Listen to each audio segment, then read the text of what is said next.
Around 3500 BC in the fertile marshlands between the Tigris and Euphrates rivers, something extraordinary occurred that continues to baffle archaeologists and historians. The Sumerian civilization did not gradually emerge from primitive hunter-gatherer societies, as conventional models of human development would suggest. Instead, it appeared with startling suddenness, displaying levels of sophistication that seemed to defy the expected trajectory of cultural evolution. The archaeological record reveals that within a remarkably brief time span, the Sumerians had established complex urban centres, complete with multi-story ziggurats, intricate irrigation systems, and standardized weights and measures. Their cities, including Uruk, Eridu, and Nippur, were not crude settlements that slowly developed over millennia. These were fully realized urban environments with sophisticated drainage systems, planned street layouts, and monumental architecture that required advanced engineering knowledge. What makes this emergence particularly puzzling is the absence of clear developmental stages. Most civilizations leave behind archaeological evidence of gradual technological and social advancement, crude pottery giving way to refined ceramics, simple dwellings evolving into complex structures, basic tools developing into sophisticated implements. The Sumerian record shows none of this expected progression. Their earliest artifacts display a level of craftsmanship and technical knowledge that suggests they inherited rather than developed their capabilities.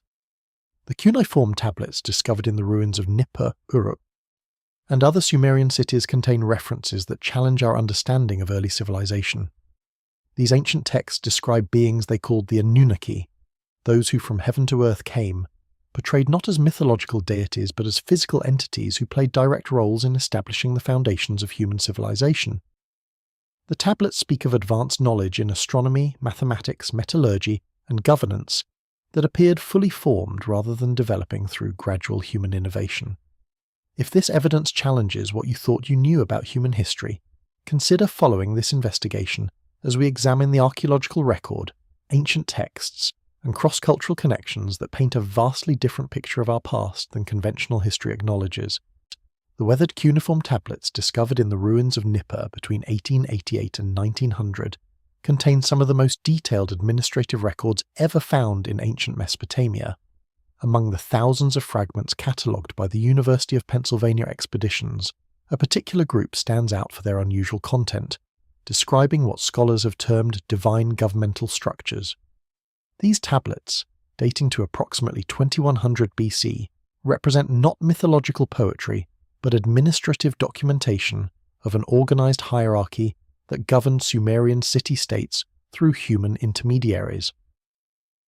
The most significant of these administrative tablets, designated CBS 10673 in the University Museum collection, contains accounts written in archaic Sumerian script that differs markedly from contemporary documents. The text employs terminology typically reserved for governmental administration rather than religious worship, describing territorial divisions, resource allocation systems, and hierarchical command structures that governed multiple city-states across Mesopotamia. The tablet describes 3 primary administrative zones, each overseen by distinct authorities whose domains encompass not merely spiritual matters, but practical governance of agriculture, water management, metallurgy, and urban planning. The administrative precision documented in these tablets extends far beyond what conventional archaeology attributes to early Bronze Age civilizations. Tablet VAT 9555 from the Vorderasiatisches Museum in Berlin preserves detailed accounts of resource distribution networks that coordinated activities across hundreds of kilometers. The text describes standardized measurement systems for grain storage, precise calculations for water distribution through canal networks, and sophisticated accounting methods that tracked materials flowing between different administrative centers. The mathematical complexity of these calculations required computational capabilities that should not have existed in the 3rd millennium BC according to standard historical timelines. Archaeological evidence from Nippur itself supports the administrative nature of these texts, through discoveries of sophisticated record-keeping infrastructure within the temple complex. Excavations conducted by the Oriental Institute of Chicago in the 1950s uncovered archive chambers containing tens of thousands of tablets, organized according to subject matter, chronology, and administrative function. The archive organization demonstrates systematic information management that required literacy among substantial portions of the administrative class and institutional continuity maintained across multiple generations. The physical layout of these archive chambers, with their climate-controlled storage systems and hierarchical access restrictions, mirrors the governmental structures described in the administrative tablets themselves. The terminology used throughout these administrative texts distinguishes clearly between human officials and the divine administrators they served. The Sumerian word eg, meaning watcher or overseer, appears consistently in context describing supervisory functions performed by non-human entities who maintained ultimate authority over human intermediaries. These watchers are portrayed not as distant mythological figures, but as active participants in daily governance who issued specific directives regarding agricultural planning, construction projects, and resource allocation. The administrative tablets describe regular consultations between human officials and these divine overseers, employing language that suggests actual communication rather than symbolic religious practice. The bureaucratic hierarchy documented in these texts extended through multiple levels of administration from the highest divine authorities down to local human officials responsible for implementing specific policies. Tablet CBS 13,294 describes selection protocols for human administrators who would serve as intermediaries, detailing evaluation procedures that assessed candidates based on intellectual capabilities, administrative skills, and genealogical qualifications. The systematic nature of these selection processes indicates that administrative positions were not hereditary in the conventional sense, but required demonstrated competency verified through standardized testing procedures. Resource management records preserved in these administrative archives demonstrate coordination on scales that required advanced communication systems and centralized planning capabilities. Tablets from Girsu describe shipments of materials between cities separated by hundreds of kilometers, with delivery schedules synchronized according to astronomical observations and seasonal agricultural cycles. The precision of this coordination suggests either sophisticated messenger networks or alternative communication methods that enabled real-time information sharing across vast distances. The consistency of measurement standards, accounting procedures, and administrative protocols across geographically separated sites indicates centralized authority that maintained uniform governance systems throughout Mesopotamia. The administrative tablets also document technological knowledge transfer programs through which divine authorities transmitted specialized expertise to human practitioners. Texts from the Ur archive describe training procedures for metallurgists, astronomers, and engineers who received instruction in techniques that exceeded contemporary human capabilities. These training programs appear to have been selective and systematic, with students undergoing extensive evaluation before receiving access to advanced knowledge. The administrative records track the progress of individual students through multi-year curricula, documenting their mastery of increasingly complex techniques and their eventual certification as qualified practitioners. The implications of these administrative records extend far beyond academic questions about Sumerian governmental organization. They suggest that early Mesopotamian civilization operated under direct oversight from technologically advanced entities who established sophisticated bureaucratic systems for managing human populations and coordinating large-scale infrastructure projects. The precision and consistency of these administrative documents, their extensive distribution across multiple sites, and their correlation with physical archaeological evidence of advanced capabilities all point toward the historical reality of the governance structures they describe. The Sumerian term Abgalu, literally meaning great water beings, appears consistently throughout early Mesopotamian literature in contexts that describe the transmission of civilization's foundational knowledge. Tablet W 20,037, housed in the Vorderasiatisches Museum, describes 7 primary Abgalu who each governed specific domains of knowledge, from astronomy and mathematics to metallurgy and urban planning. The precision with which these tablets describe the division of expertise suggests an organized educational system, rather than mythological invention. The earliest references to the Abgalu appear in texts from Eridu, considered by the Sumerians themselves to be the first city ever built. Cuneiform fragments dating to approximately 3200 BC describe these beings as having descended during the time when the earth was young and the waters had not yet separated. The texts employ language that suggests actual historical events rather than creation mythology, providing specific details about the knowledge domains each Abgalu supervised and the human students who received instruction in these specialized fields. The first of the 7 Abgalu, named Adapa in the Sumerian King List, is described in administrative texts as he who completed the plans of heaven and earth. Multiple sources portray Adapa as possessing comprehensive understanding of fundamental reality structures, including proper astronomical calculations, architectural principles, and ritual procedures necessary for maintaining cosmic order. The Epic of Adapa, preserved on tablets from the library of Ashurbanipal at Nineveh, describes how his knowledge was so profound that he accidentally disrupted natural forces, requiring him to appear before higher authorities to account for his actions. This narrative framework suggests genuine technological capabilities rather than supernatural powers. The second Abgalu, Uwana, appears in Mesopotamian sources as the founder of the priesthood and inventor of writing systems. The Babylonian priest historian Berosus, writing in the 3rd century BC but drawing from much older temple archives, describes Uwana as an amphibious being who emerged from the Persian Gulf to teach humanity the foundations of civilization. According to Berosus, Uwana possessed abilities to assume different forms and transmitted knowledge including mathematics, astronomical observation, and proper temple construction. The specific technical details preserved in these accounts suggest they derive from actual historical traditions rather than later mythological elaboration. The remaining 5 Abgalu named in the administrative texts as Wanduga, Enmeduga, Enmegalama, Enmebuluga, and Aninlilda each contributed specialized knowledge that became essential to Mesopotamian civilization. Administrative tablets from Babylon describe how Wanduga established the principles of metallurgy and taught humans the proper techniques for extracting metals from ores and creating alloys with specific properties. Enmeduga receives credit for developing irrigation technologies and hydraulic engineering principles that enabled large-scale agriculture. Enmegalama appears in astronomical texts as the establisher of calendar systems and the teacher of celestial observation techniques. The division of knowledge domains among the 7 Abgalu demonstrates systematic organization that mirrors modern academic specialization, each being focused on specific technological or scientific fields, developing comprehensive educational curricula and training selected humans to continue advancing these disciplines. Administrative records from Nippur describe how human students trained under different Abgalu would later collaborate on complex projects that required integrating knowledge from multiple domains, suggesting that the division of expertise was intentional and designed to promote specialized mastery while enabling interdisciplinary cooperation.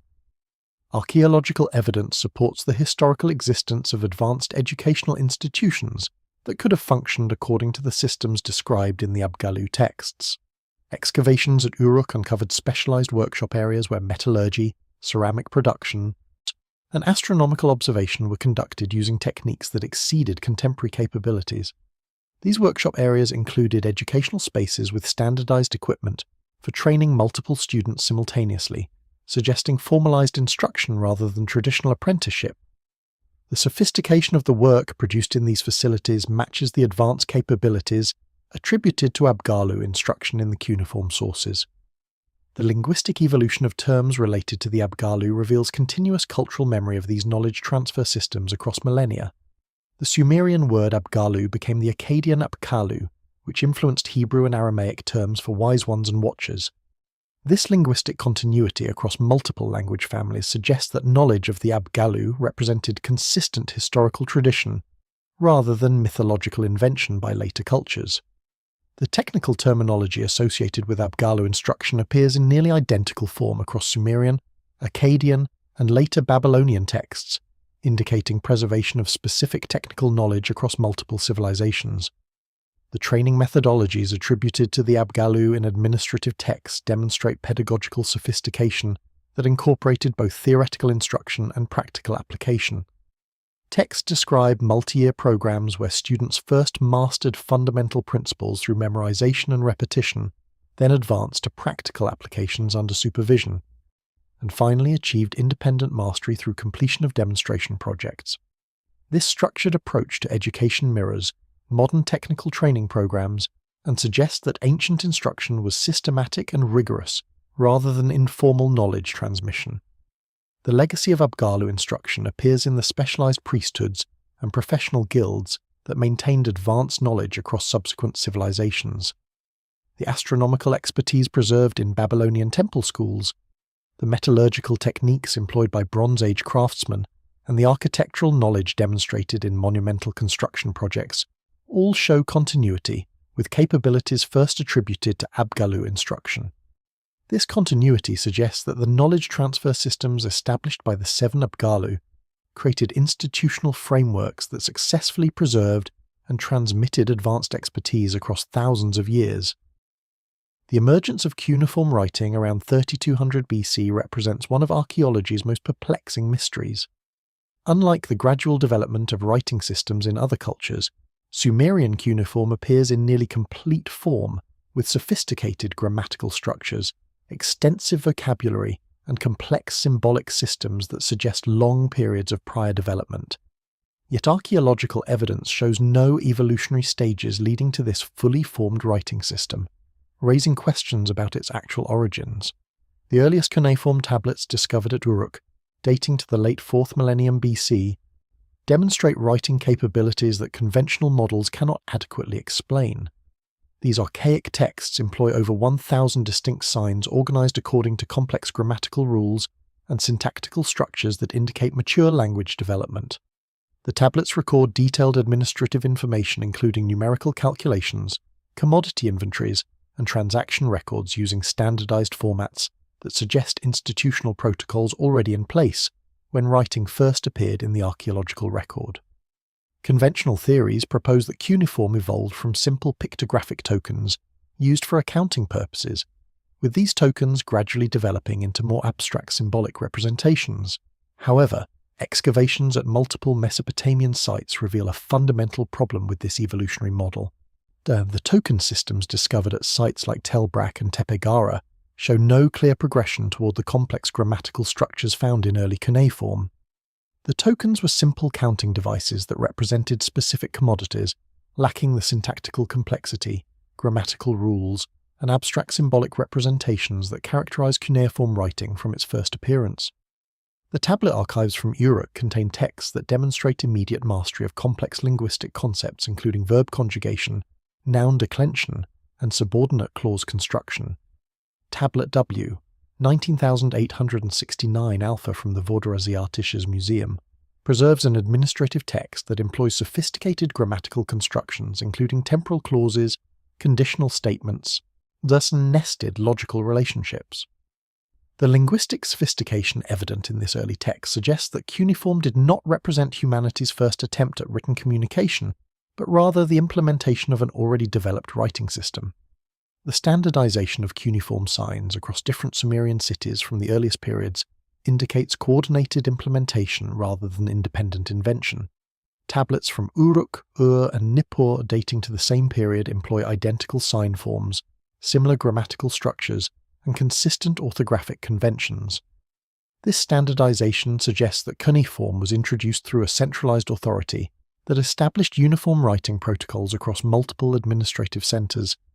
The speed with which this standardized system achieved widespread adoption argues against gradual grassroots development and supports intentional dissemination of a pre-existing system. The symbolic complexity of early cuneiform signs reveals knowledge of abstract representation that required sophisticated cognitive capabilities.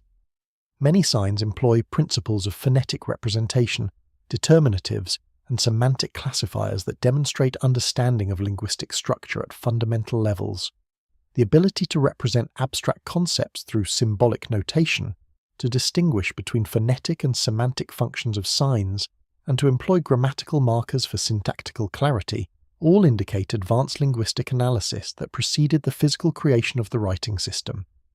Administrative texts from the early dynastic period describe the establishment of scribal schools called adubas, where writing instruction followed standardized curricula preserved across generations. Tablet Ni 4486 from the Istanbul Archaeological Museum contains exercises copied by student scribes that match exactly with teaching texts found at other sites hundreds of kilometers away. This curriculum standardization indicates that scribal education followed institutional protocols maintained by centralized authorities, who ensured consistent training across different cities.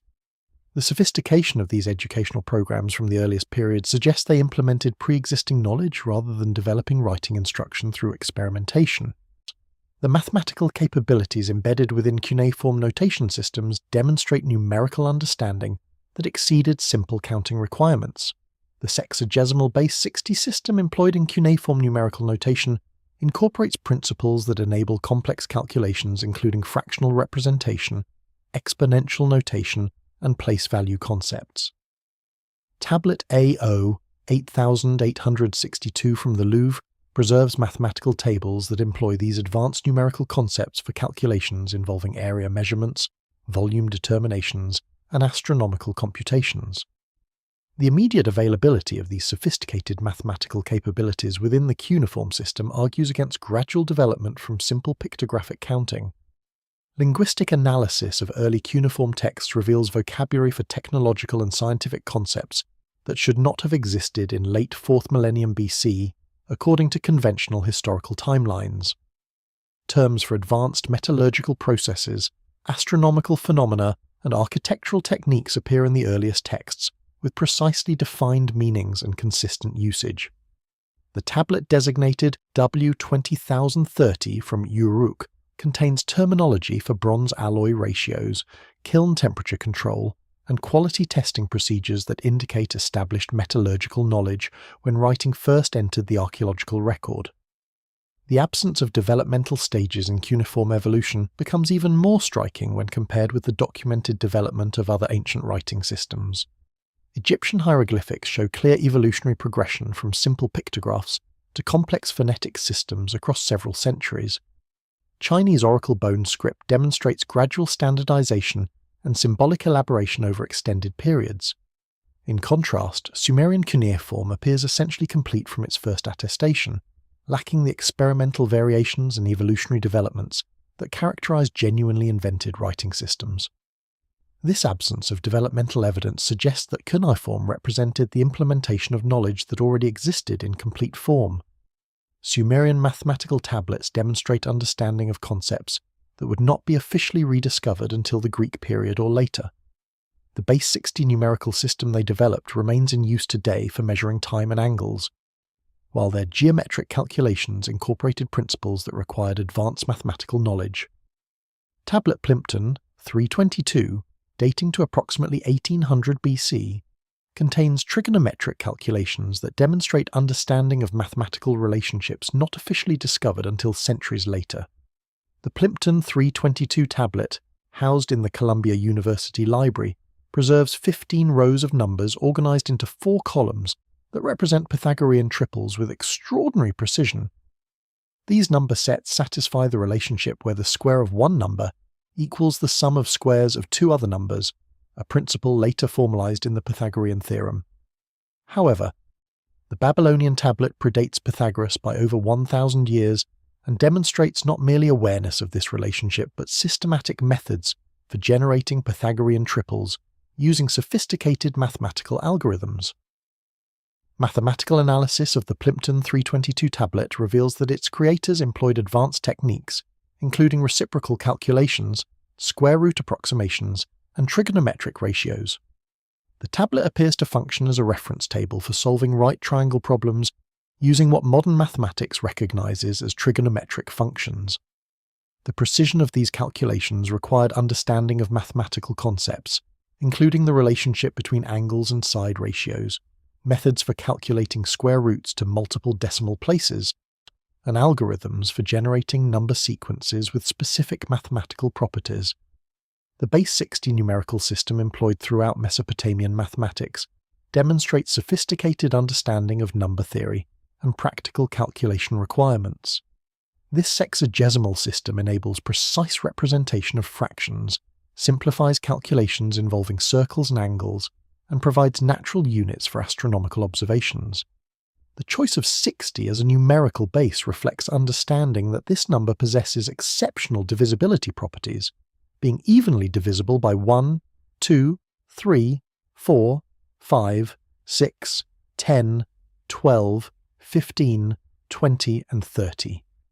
This divisibility makes 60 ideal for fractional calculations and measurement systems requiring subdivision into multiple equal parts. Tablet YBC 7289 from the Yale Babylonian collection contains calculations demonstrating knowledge of what modern mathematics terms the square root of 2, calculated to 6 decimal places of accuracy. The tablet presents this irrational number through a sexagesimal approximation that achieves precision requiring sophisticated iterative calculation methods. The ability to calculate irrational numbers to this degree of accuracy indicates understanding of mathematical convergence principles and algorithmic approaches to numerical approximation that would not be formally recognized until much later periods. The mathematical tables preserved on cuneiform tablets demonstrate systematic organization of numerical relationships that enabled complex calculations without modern computational tools. Multiplication tables, reciprocal tables, and exponential tables provided reference data that scribes could use to solve sophisticated mathematical problems through lookup and interpolation methods. Tablet AO 6456 contains tables calculating powers of numbers, square roots, and cube roots, organized in formats that enable rapid access to needed values. The comprehensiveness of these tables and the accuracy of their values demonstrate sustained mathematical research programs that developed and verified numerical relationships across multiple generations. Geometric knowledge demonstrated in Babylonian mathematical texts includes formulas for calculating areas of complex shapes, volumes of three-dimensional objects, and relationships between geometric figures. Tablet BM 15285 preserves problems involving circle areas, pyramid volumes, and relationships between inscribed and circumscribed figures that require understanding of geometric principles, including proportional relationships, scaling factors, and spatial reasoning. The solutions to these problems employ techniques that anticipate later, Greek geometric methods, while demonstrating independent mathematical sophistication. The practical applications of Babylonian mathematics extended to astronomy, architecture, commerce, and engineering in ways that required theoretical understanding beyond mere empirical observation. Astronomical tablets employ mathematical models for predicting planetary positions that incorporate knowledge of periodic cycles, angular relationships, and coordinate transformations. Architectural texts describe calculations for determining building dimensions, material quantities, and structural loads using geometric principles and proportional reasoning. Commercial documents record interest calculations, currency conversions, and profit determinations using sophisticated accounting mathematics. The preservation of mathematical knowledge through institutional frameworks ensured continuous development and transmission of computational capabilities across centuries. The Iduba scribble schools maintained standardized curricula that trained successive generations of mathematicians in calculation techniques, problem-solving methods, and theoretical principles. Student exercise tablets from multiple sites demonstrate that mathematical education followed consistent pedagogical approaches that emphasized mastery of fundamental operations before advancing to complex applications. This institutional continuity enabled cumulative mathematical development that built upon previous achievements, rather than requiring rediscovery with each generation. The influence of Babylonian mathematics extended far beyond Mesopotamia, through transmission to Greek mathematicians who acknowledged their debts to Babylonian sources. Thales, Pythagoras, and other early Greek mathematicians studied in Babylonian temple schools and incorporated Mesopotamian mathematical knowledge into their own work. The mathematical principles, computational techniques, and geometric relationships preserved in Babylonian tablets provided foundations for later Greek mathematical achievements. This knowledge transmission demonstrates that ancient Mesopotamian mathematics represented genuine advanced understanding rather than primitive calculation, with capabilities that influenced mathematical development throughout the ancient world. The astronomical observations recorded in Sumerian cuneiform tablets demonstrate precision that required sustained observational programs spanning multiple generations. The MUL.APIN astronomical compendium, compiled around 1000 BC but clearly based on much older data, contains stellar coordinates and planetary movement calculations that achieve accuracy levels exceeding what should have been possible with naked eye observation. The texts describe the precession of equinoxes a 26,000-year cycle that requires centuries of careful observation to detect. The Molapin texts preserved on tablets from Nineveh and Babylon document comprehensive stellar catalogues that identify over 60 distinct constellations organized into 3 celestial pathways. These pathways, designated as the Ways of Anu, Enlil, and Ea, divide the night sky into northern, central, and southern regions with specific stars assigned to each zone. The precision of stellar coordinates recorded in these catalogues demonstrates observational accuracy, requiring sophisticated measurement techniques and long-term data collection programs maintained across multiple generations of astronomers. The Astronomical compendium contains detailed observations of planetary movements that track Mercury, Venus, Mars, Jupiter, and Saturn through their complex orbital paths. Tablet K 2321 from the British Museum preserves calculations of planetary synodic periods, the time required for planets to return to the same position relative to Earth and the Sun. The accuracy of these period calculations, particularly for Mars, which has a complex orbital relationship with Earth, demonstrates sustained observation programs that tracked planetary positions over decades or centuries to establish precise orbital parameters. The Venus tablets of Amisaduqa, dating to approximately 1650 BC, record observations of Venus appearances and disappearances over 21-year periods with mathematical precision that enables modern astronomers to verify ancient chronologies. These tablets document the heliacal rising and setting dates of Venus, the dates when the planet first becomes visible before sunrise or after sunset, with accuracy requiring daily observations and careful record-keeping. The systematic nature of these observations indicates institutional astronomical programs that maintained continuous monitoring of celestial phenomena regardless of political changes or dynastic transitions.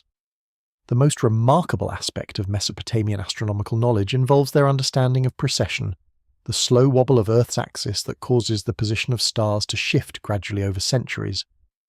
This phenomenon requires approximately 26,000 years to complete one full cycle, meaning that detecting precession requires comparison of stellar positions across periods longer than individual human lifespans. The Mul.Apin texts contain references to changes in stellar positions and seasonal alignments that indicate awareness of precessional effects, suggesting that Mesopotamian astronomers had access to observational records spanning many centuries. The astronomical diaries maintained by Babylonian temple astronomers provide the most extensive continuous observational record preserved from the ancient world. These daily records document celestial phenomena including planetary positions, lunar phases, weather conditions, and unusual celestial events across periods spanning several centuries. Tablet BM 33666 preserves diary entries from the Seleucid period that continue observational traditions established during the Kassite dynasty over 1,000 years earlier. This institutional continuity enabled accumulation of astronomical data that revealed long-period phenomena invisible to short-term observation. The mathematical sophistication of Babylonian astronomical calculations becomes evident in their eclipse prediction capabilities. The Saros cycle, an 18-year 11-day period after which eclipses repeat in similar patterns, appears in Babylonian astronomical texts with precise calculations that enable accurate eclipse prediction years in advance. Tablet B M 45788 contains eclipse tables that predict both lunar and solar eclipses with accuracy verified by modern astronomical calculations. The ability to predict these events required understanding of lunar orbital mechanics, solar-lunar angular relationships, and the three-dimensional geometry of celestial movements. The astronomical knowledge preserved in cuneiform text influenced later Greek astronomy through direct transmission during the Hellenistic period. Babylonian astronomical parameters including planetary periods, eclipse cycles, and stellar coordinates appear in the works of Hipparchus and Ptolemy, who acknowledged their reliance on Babylonian observational data. The precision of Babylonian astronomical measurements exceeded Greek observational capabilities for centuries, providing essential data for developing comprehensive astronomical models. This knowledge transmission demonstrates that Mesopotamian astronomy represented advanced scientific achievement rather than primitive celestial observation, with capabilities that shaped astronomical understanding throughout the ancient world. The Sumerian King List, preserved on multiple tablets dating from different periods, presents one of history's most perplexing chronological puzzles. The well-Blundell prism, housed in the Ashmolean Museum, records the reigns of Sumerian rulers divided into two distinct categories: those who ruled before the Great Flood and those who came after. The antediluvian kings are credited with reigns of extraordinary duration, some lasting tens of thousands of years, raising questions about what these numbers actually represent. The well-Blundell prism, a clay document measuring 20 centimeters in height, contains 4 columns of text that preserve the most complete version of the king list discovered to date. The text begins with a declaration that when kingship descended from heaven, the kingship was in Eridu, establishing divine origin for royal authority. The document then proceeds to list 8 kings who ruled before the flood, with combined reigns totaling 241,200 years. The precision of these numbers and their consistent appearance across multiple independent copies argues against dismissing them as mythological exaggeration. The first antediluvian king, Alulim of Eridu, receives credit for a reign of 28,800 years. The second king, Alalgar, ruled for 36,000 years. Enmenluana governed for 43,200 years, while Enmegalana's reign lasted 28,800 years. The mathematical relationships between these enormous numbers reveal intriguing patterns that suggest systematic calculation rather than random invention. All the antediluvian reign lengths represent multiples of 3600, a number the Sumerians called a sar, which held special significance in their mathematical and astronomical systems. The sar unit of 3600 years appears throughout Mesopotamian astronomical calculations as a fundamental temporal measurement. This number equals 60 multiplied by 60. Incorporating the base 60 sexagesimal system into large-scale chronological calculations, the consistent use of 3600-year units for antediluvian reigns suggests these figures represented calculated periods based on specific astronomical or calendrical cycles, rather than literal individual lifespans. The precision with which these numbers were preserved across multiple copies of the king list indicates they held importance beyond symbolic representation. The post-flood section of the king list demonstrates dramatic changes in the scale of royal reigns. After the flood had swept over and the kingship had descended from heaven, the kingship was in Kish. The first post-flood king, Gar of Kish, ruled for 1200 years, while Kulasina Bel governed for 960 years. These durations, though still extraordinary by modern standards, represent dramatic reductions from antediluvian figures. The third post-flood king, Nangishlishma, ruled for 670 years, showing further reduction in reign lengths. This progressive decrease suggests a systematic relationship between the flood event and changes in human longevity or political organization. Archaeological evidence from multiple Mesopotamian sites reveals flood layers that correspond chronologically with the king list division between antediluvian and post-flood rulers. Excavations at conducted by Leonard Woolley between 1922 and 1934 uncovered a sterile clay layer approximately 2.4 meters thick that separated earlier cultural deposits from later Sumerian civilization. This layer, dated to approximately 2900 BC through stratigraphic analysis, represents flooding of extraordinary magnitude that covered the entire southern Mesopotamian plain. Similar flood deposits appear at Uruk, Kish, Lagash, and Shurupak, indicating simultaneous catastrophic inundation across the region. The king list preserves names of specific cities where antediluvian kingship was located, including Eridu, Batibira, Larak, Sippar, and Shurupak. Archaeological investigation of these sites reveals occupation layers that predate the flood deposits by substantial periods, confirming that these cities existed during the antediluvian period described in the king list. The tablet specifically states that 5 cities existed before the flood, with kingship rotating between them according to patterns that suggest organized political relationships rather than independent city-states. The transition from antediluvian to post-flood kingship involves more than simple chronological division. The king list describes fundamental changes in the nature of kingship itself, with post-flood rulers designated by different titles and described as possessing different types of authority. The antediluvian kings bore the title En, which carried connotations of divine selection and special capabilities, while many post-flood rulers used the title Lugal, emphasizing military and administrative functions. This terminological shift suggests that the flood event marked changes in political organisation and royal legitimacy beyond simple dynastic succession. The mathematical precision of the King List extends beyond individual reign lengths to encompass the total chronology of antediluvian civilization. The combined reigns of the 8 antediluvian kings total exactly 241,200 years, a number that equals 67 multiplied by 3600. This mathematical relationship indicates that the antediluvian chronology was calculated according to specific numerical principles, rather than accumulated through random historical record-keeping. The deliberate structure of these numbers suggests they encoded astronomical, calendrical, or cosmological information within historical chronologies. Comparative analysis of the Sumerian King List with parallel chronological traditions from other ancient cultures reveals striking similarities that argue for shared sources or coordinated timekeeping systems.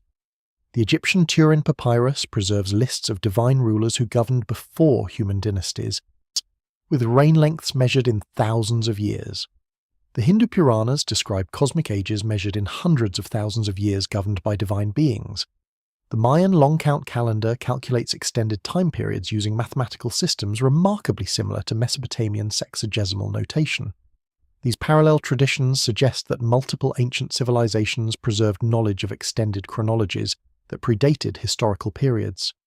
The King List's careful distinction between antediluvian and post-flood periods corresponds with geological evidence for catastrophic climate change during the Younger Dryas period between 12,900 and 11,700 years ago.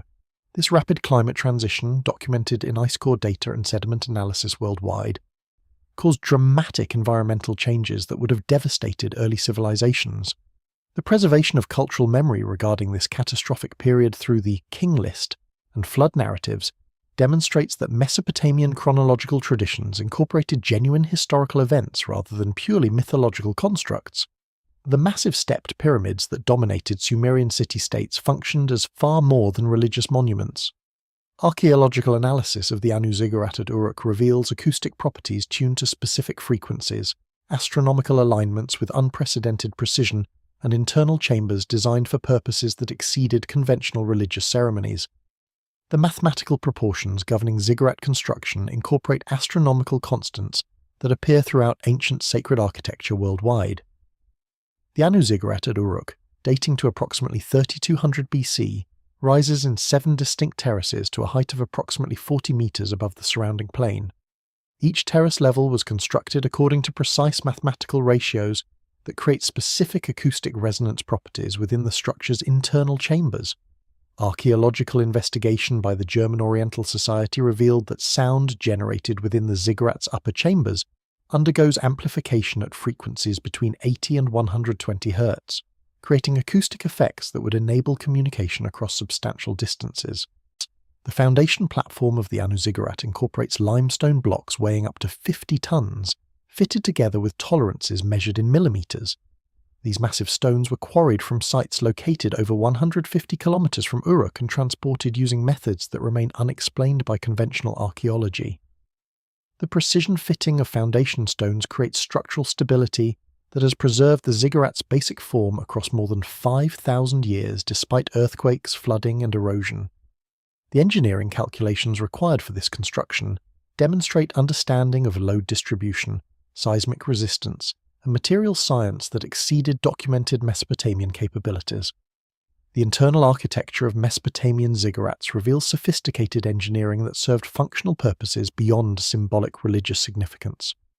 The Etemenanki ziggurat at Babylon, described in detail by Herodotus during the 5th century BC, contained complex systems of internal chambers, ventilation shafts, and drainage channels that maintained specific environmental conditions within the structure.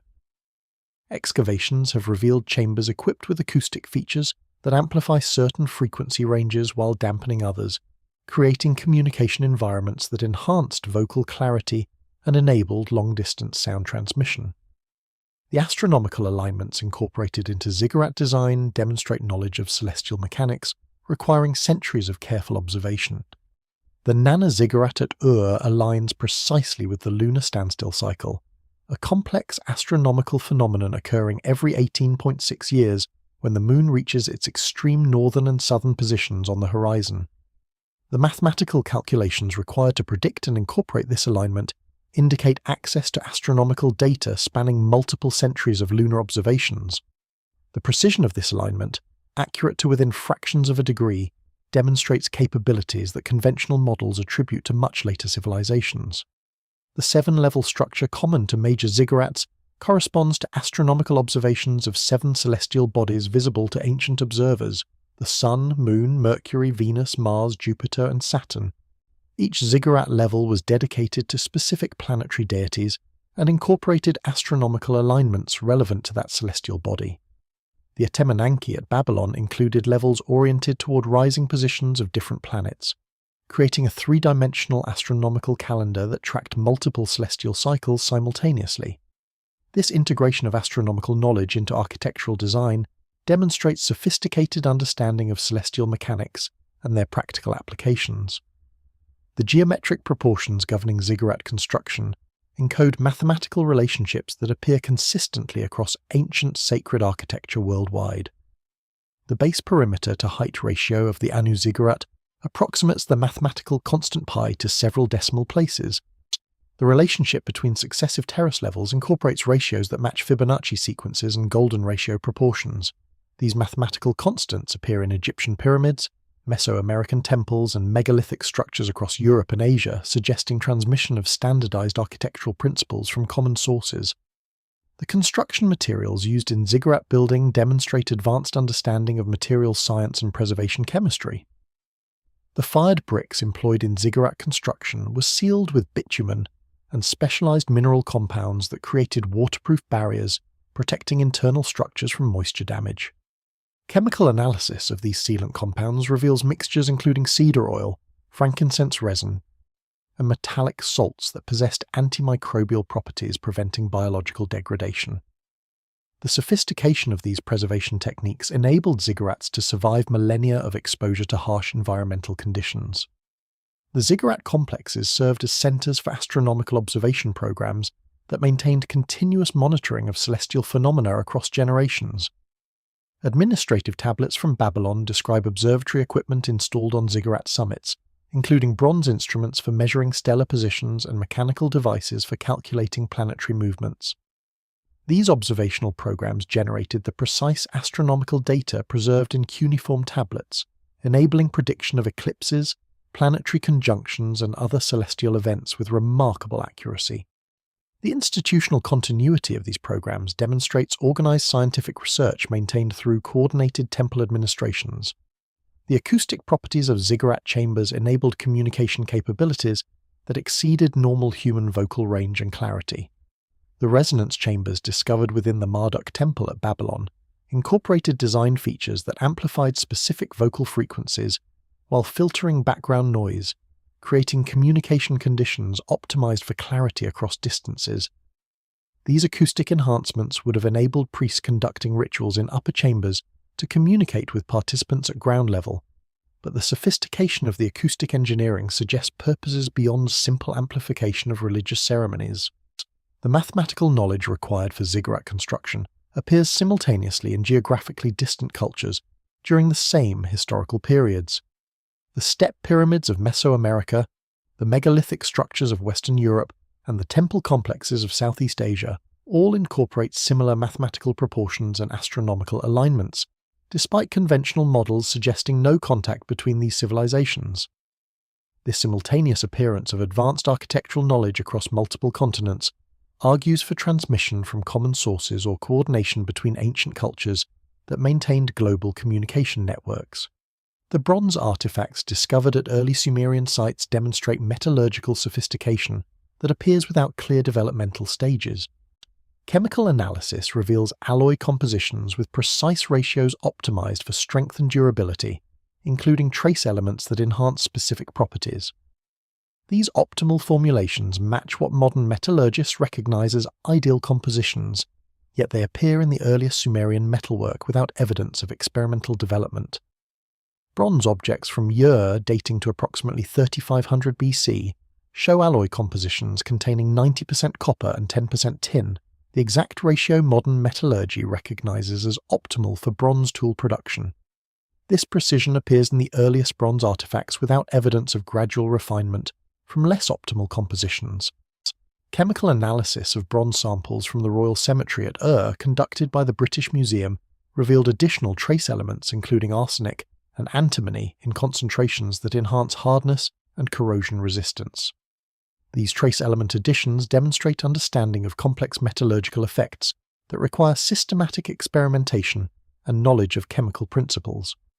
The metallurgical techniques employed in early Sumerian bronze production required sophisticated understanding of smelting temperatures, atmospheric control, and cooling procedures. Bronze artifacts from Uruk show evidence of controlled cooling processes that create specific crystalline structures within the metal, enhancing strength and durability. These controlled cooling procedures require precise temperature management and timing that indicate advanced knowledge of metallurgical phase transitions. Modern attempts to replicate these ancient techniques demonstrate that achieving similar results requires sophisticated furnace design and careful process control.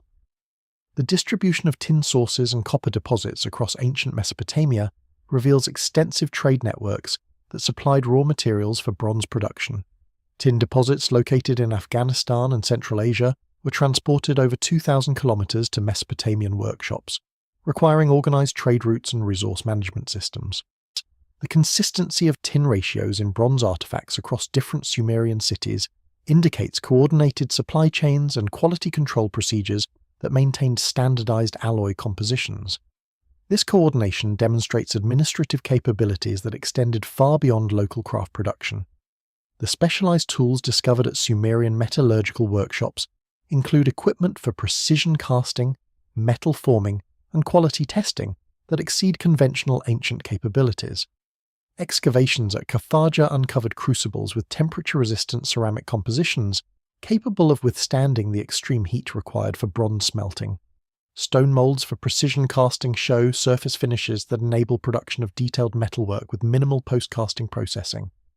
Testing equipment, including balance scales with measurement precision to fractions of grams, demonstrates quality control procedures that monitored alloy compositions and finished product specifications. The sudden appearance of advanced bronze working across multiple Mesopotamian sites during the same period argues against independent local invention and supports transmission from centralized knowledge sources. Bronze artifacts from Uruk, Kish, and Lagash, dating to the early 3rd millennium BC, demonstrate identical alloy compositions and manufacturing techniques despite geographical separation. This simultaneity indicates that bronze working knowledge was disseminated through organized instruction, rather than developing through gradual experimentation at different locations. The metallurgical knowledge preserved in cuneiform technical texts includes detailed instructions for ore processing, smelting procedures, and alloy formulation that demonstrate theoretical understanding beyond empirical craft knowledge.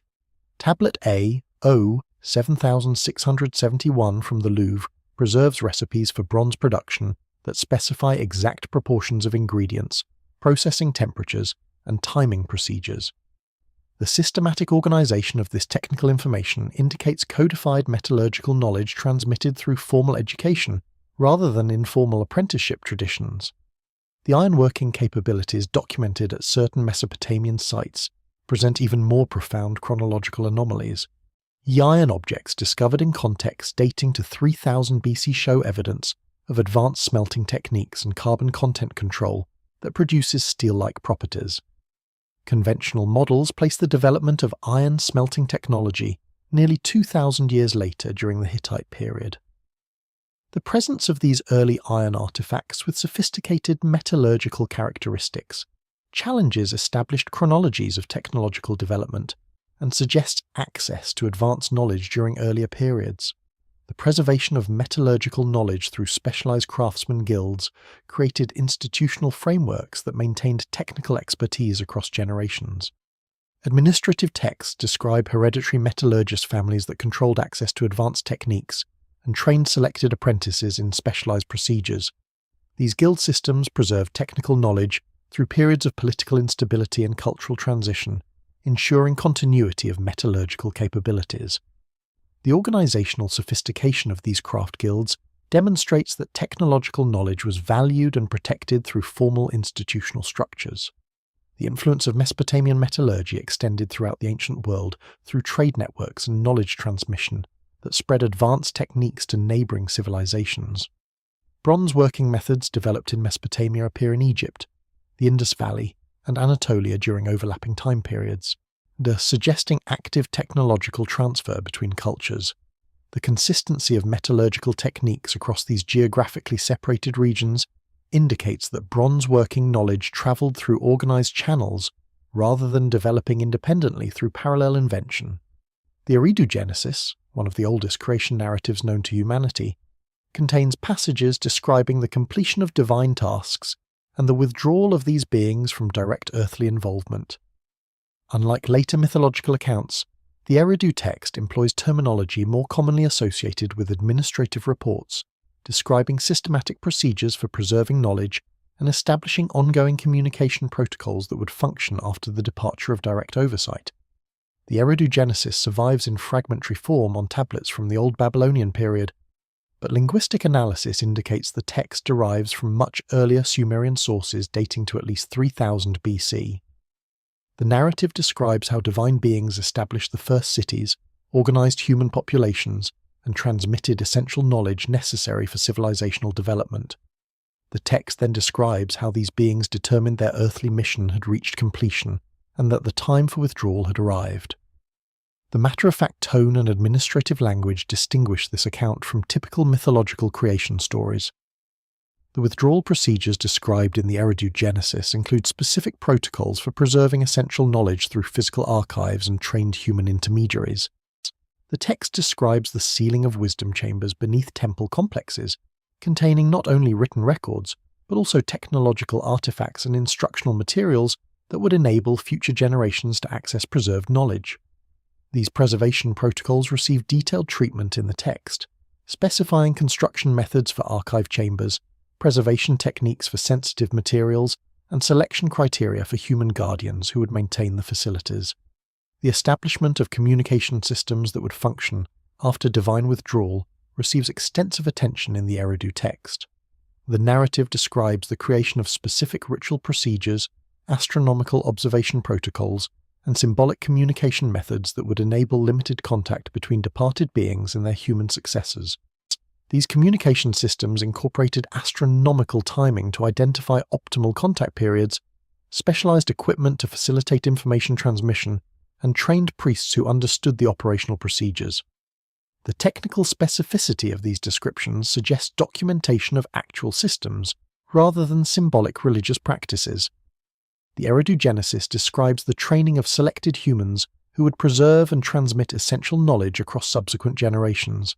These individuals received instruction in astronomy, mathematics, metallurgy, agriculture, and governance through systematic educational programs that extended over many years. The text emphasizes that knowledge transmission required both intellectual training and genetic selection, indicating that certain capabilities necessary for mastering advanced knowledge were hereditary. This combination of educational and genetic factors in knowledge preservation appears consistently across multiple Mesopotamian sources.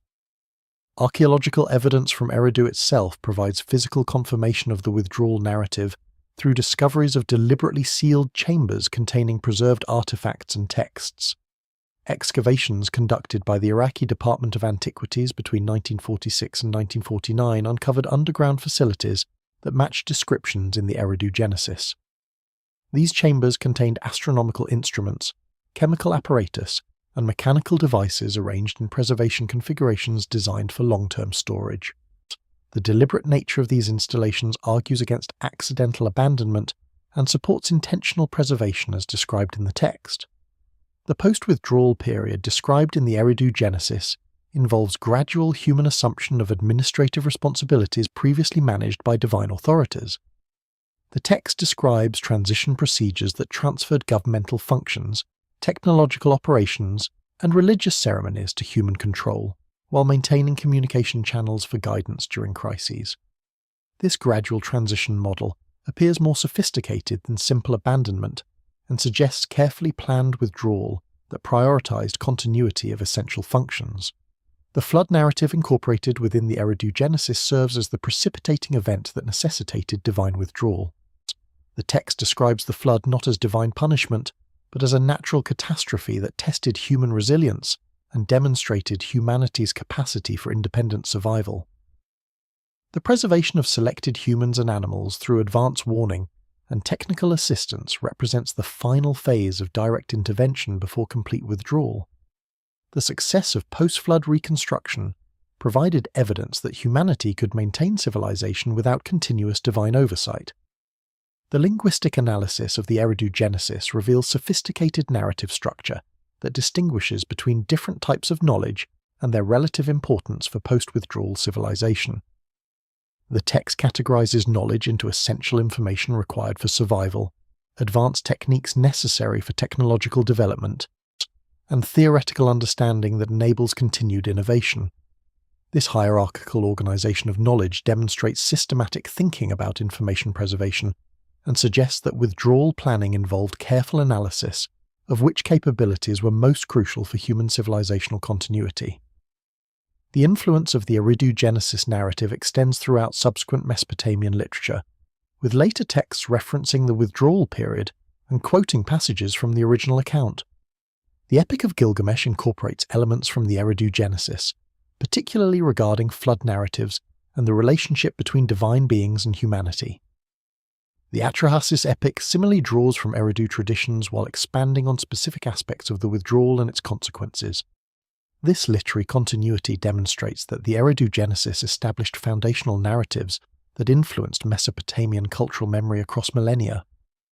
The Sumerian language demonstrates linguistic connections with geographically distant cultures that conventional models of language development cannot adequately explain. Comparative analysis reveals shared terminology for technological concepts, astronomical phenomena, and mathematical principles across Sumerian, ancient Egyptian, and early Indo-European languages. These shared technical vocabularies suggest transmission from common knowledge sources rather than independent development. The Sumerian word for heaven, An, appears in linguistically related forms across multiple ancient language families, despite conventional models suggesting no historical contact between these cultures.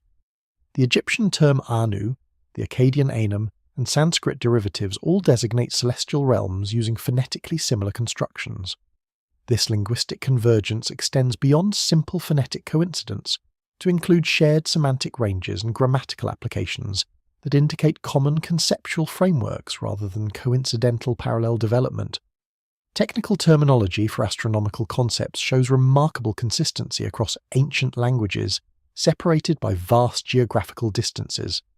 The Sumerian term Mul, designating stars or constellations, appears in recognizable forms throughout ancient Near Eastern languages and shows structural similarities to star terminology in early Indo-European languages.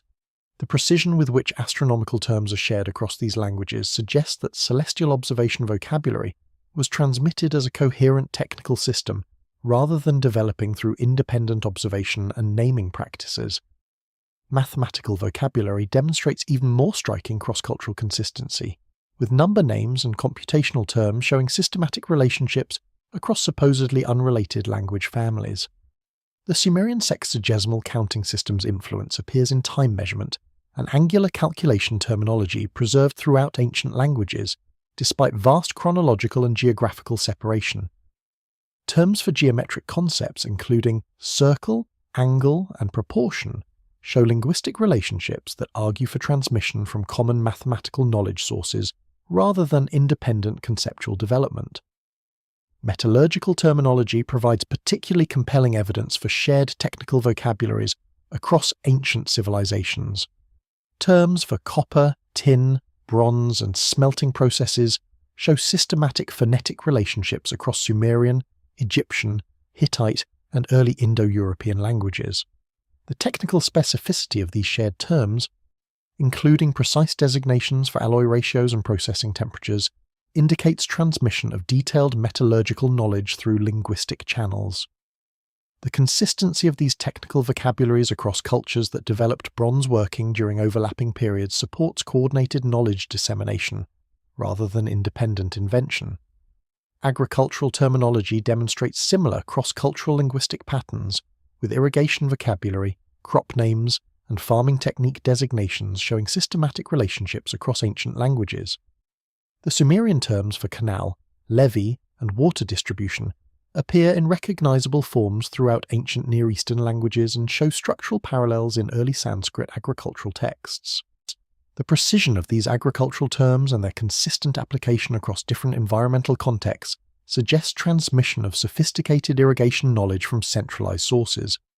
Architectural vocabulary reveals shared technical language for construction concepts that appears across cultures known for advanced building capabilities. Terms for foundation, column, arch, and measurement units show systematic linguistic relationships that argue for transmission of architectural knowledge through formalized educational systems. The mathematical precision required for the construction techniques designated by these terms indicates that architectural vocabulary carried detailed technical information rather than simple building concepts. Religious and administrative terminology shows extensive borrowing and linguistic influence between Sumerian and surrounding cultures, but the direction of influence consistently flows from Sumerian sources outward. Terms for temple, priest, king, and divine authority appear first in Sumerian contexts before emerging in linguistically related forms throughout the ancient Near East. This pattern of linguistic influence supports models suggesting that Sumerian civilization served as a knowledge transmission center for surrounding cultures. The mechanism of linguistic transmission becomes evident through analysis of scribal training texts that preserve vocabulary lists and bilingual glossaries. Tablets from Mesopotamian Eduba schools contain extensive word lists translating Sumerian technical terms into Akkadian, providing evidence for systematic vocabulary instruction. Similar bilingual texts appear in Egyptian and Hittite contexts, demonstrating that technical vocabulary transmission occurred through formal educational channels maintained by scribal institutions. The standardization of these vocabulary lists across different sites indicates coordinated curriculum development that ensured consistent technical terminology. The preservation of Sumerian as a scholarly language long after it ceased to be spoken demonstrates the cultural value placed on linguistic continuity and access to ancient knowledge.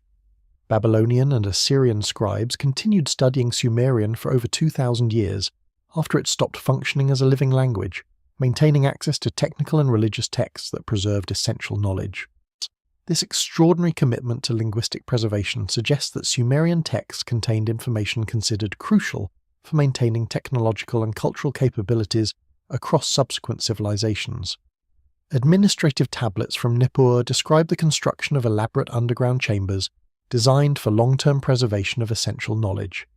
Tablet N456 details the excavation of chambers 42 cubits below the temple foundation, specifying waterproofing techniques and environmental controls that would maintain stable conditions for millennia. Archaeological investigation has confirmed the existence of these chambers, revealing preservation systems that demonstrate sophisticated understanding of material science. The construction specifications preserved in tablet N456 provide remarkable technical detail regarding excavation procedures, structural reinforcement, and environmental protection systems.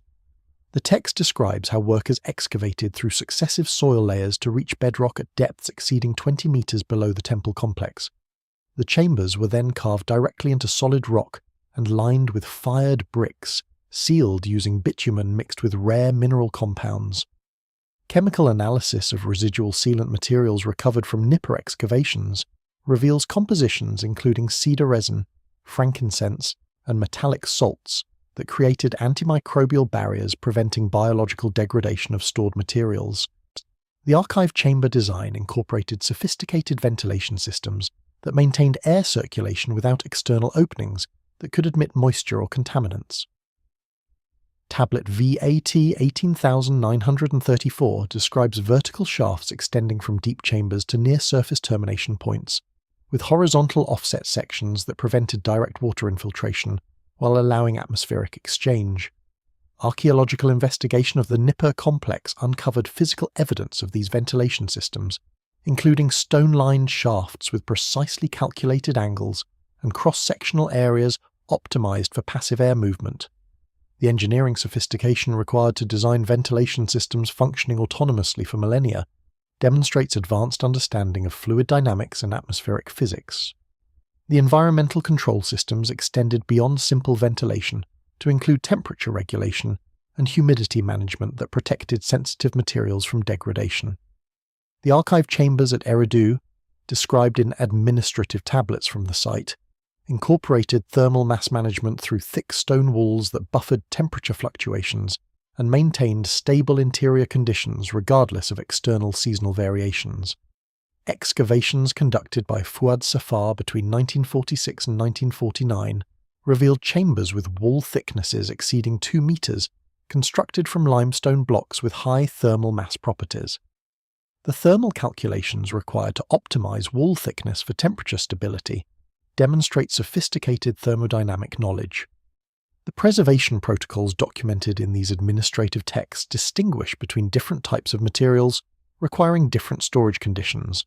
Cuneiform tablets and papyrus documents required dry, stable environments with controlled humidity to prevent deterioration. Metallic artifacts needed protection from corrosive atmospheres and moisture. Biological specimens, including seeds, plant materials, and preserved tissue samples, demanded specialized preservation environments. The archive designs incorporated separate chambers optimized for each material type, with environmental conditions tailored to specific preservation requirements. The security systems protecting archive chambers combined physical barriers with symbolic encryption and procedural safeguards that restricted access to authorized individuals. Tablet K 9876 describes mechanical locking mechanisms requiring specific operational sequences to open, preventing casual access by unauthorized personnel. These locks incorporated rotating cylinders with alignment pins that must be positioned correctly before doors would open, anticipating lock designs that would not appear elsewhere until Roman times. The complexity of these security devices indicates that archive protection was considered essential for preserving sensitive knowledge. The organizational systems employed within archive chambers demonstrate sophisticated information management that enabled efficient access to stored materials. Administrative tablets describe classification schemes that organize text by subject matter, chronological period, and administrative function. Storage containers were labeled with standardized notation systems indicating contents, storage date, and preservation requirements. The systematic organization enabled authorized users to locate specific materials without extensive searching, maximizing the utility of preserved knowledge while minimizing handling that could damage fragile artifacts. The archive construction at Babylon, according to tablet BM 45789, focused specifically on astronomical and mathematical knowledge preservation. The underground chambers at this site contained what the text describes as calculating chambers, equipped with mechanical devices for performing complex mathematical operations and astronomical calculations. Excavations during the early 20th century uncovered portions of these facilities, revealing mechanical calculators constructed from bronze gears and precious stones that demonstrated sophisticated understanding of gear ratios and precision mechanics. These devices enabled astronomical calculations with accuracy, requiring knowledge of planetary orbital mechanics not officially discovered until the Renaissance. The preservation of biological materials receives particular attention in tablets from Uruk, which describe specialized chambers maintaining controlled environments for storing seeds, medicinal plants, and biological specimens. Tablet W 20570 describes temperature requirements, humidity levels, and atmospheric composition necessary for maintaining biological materials in viable condition for extended periods. Archaeological investigation of Uruk archive chambers uncovered sealed containers made from crystalline materials and metallic alloys that created hermetic environments protecting contents from degradation. Analysis of residual materials from these containers revealed traces of complex chemical compounds, demonstrating advanced understanding of biochemistry and preservation chemistry. The archive systems incorporated provisions for periodic maintenance and updating of stored materials. Administrative texts describe schedules for inspecting preserved artifacts, replacing degraded preservation compounds, and copying deteriorating texts onto fresh tablets. These maintenance protocols required trained personnel who understood preservation techniques and could operate specialized equipment. The institutional continuity necessary to maintain these programs across generations demonstrates sophisticated organizational capabilities that transcended individual lifespans and political transitions. The network of archive sites extended throughout Mesopotamia and beyond, with coordination between different locations ensuring redundancy and preservation of essential knowledge across multiple repositories. Administrative tablets describe messenger services that connected archive sites, enabling transfer of materials, expertise, and information as needed. This distributed archive network protected against localized destruction while enabling sharing of knowledge advances across the entire system. The organizational sophistication required to coordinate these networks demonstrates administrative capabilities that extended far beyond individual city-states. The gradual integration of archive knowledge into mainstream human civilization occurred through controlled release programs that provided information when civilization reached appropriate developmental stages. Administrative records describe knowledge transfer events, where selected texts were copied for distribution to temple schools, specific techniques were demonstrated to qualified practitioners, or access was granted to certain devices under supervised conditions. The systematic nature of these transfers indicates that knowledge preservation aimed not at hoarding information, but at ensuring its availability when humanity could utilize it effectively. The irrigation systems discovered at early Sumerian sites demonstrate understanding of hydraulic principles that required advanced engineering calculations. The canal networks at Uruk incorporated precise gradients, flow control mechanisms, and distribution systems that optimized water delivery across vast agricultural areas. The mathematical precision required for these calculations suggests access to surveying equipment and computational methods that exceeded documented ancient capabilities. The Uruk Canal system, extending over 50 kilometers from Euphrates River intake points to agricultural zones throughout the surrounding plain, maintained gradients calculated to optimize water flow while minimizing erosion and sedimentation. Survey measurements of preserved canal sections reveal gradient consistencies of approximately 1 part in 1,000, requiring topographical surveying with precision measured in centimeters across distances of many kilometers. The engineering calculations necessary to design these gradient systems demonstrate understanding of fluid dynamics, erosion mechanics, and long-term maintenance requirements that conventional models do not attribute to 4th millennium BC civilizations. The intake structures controlling water flow from the Euphrates into the canal system incorporated sophisticated flow regulation mechanisms that adjusted to varying river levels and seasonal flood conditions. Archaeological investigation of intake sites reveals gate systems with adjustable opening heights, settling basins that removed suspended sediments, and distribution channels that divided flow between multiple canal branches. The hydraulic calculations required to design these intake systems demonstrate understanding of fluid mechanics principles, including flow velocity relationships, sediment transport dynamics, and pressure distribution in channel networks. The canal distribution networks incorporated branching hierarchies that delivered water to progressively smaller agricultural plots while maintaining appropriate flow rates throughout the system. Primary canals with cross-sectional areas exceeding 10 square meters fed secondary channels serving specific districts, which in turn supplied tertiary ditches providing water to individual fields. The mathematical relationships governing branch sizing and flow distribution required sophisticated computational capabilities and understanding of hydraulic principles. Modern analysis of the Uruk Canal network reveals optimization patterns that minimize water loss while maximizing agricultural coverage, demonstrating design sophistication that anticipates contemporary irrigation engineering. The maintenance requirements for these extensive canal systems necessitated organizational capabilities that coordinated labor forces numbering in thousands across extended time periods. Administrative tablets from Lagash describe work schedules for canal cleaning, bank reinforcement, and gate repairs that occurred according to seasonal cycles and long-term maintenance plans. The texts specify labor quotas for different tasks, assume material requirements for repairs, and inspection procedures that ensured system integrity. The organizational sophistication required to maintain these systems demonstrates administrative capabilities that effectively managed large-scale infrastructure across generations.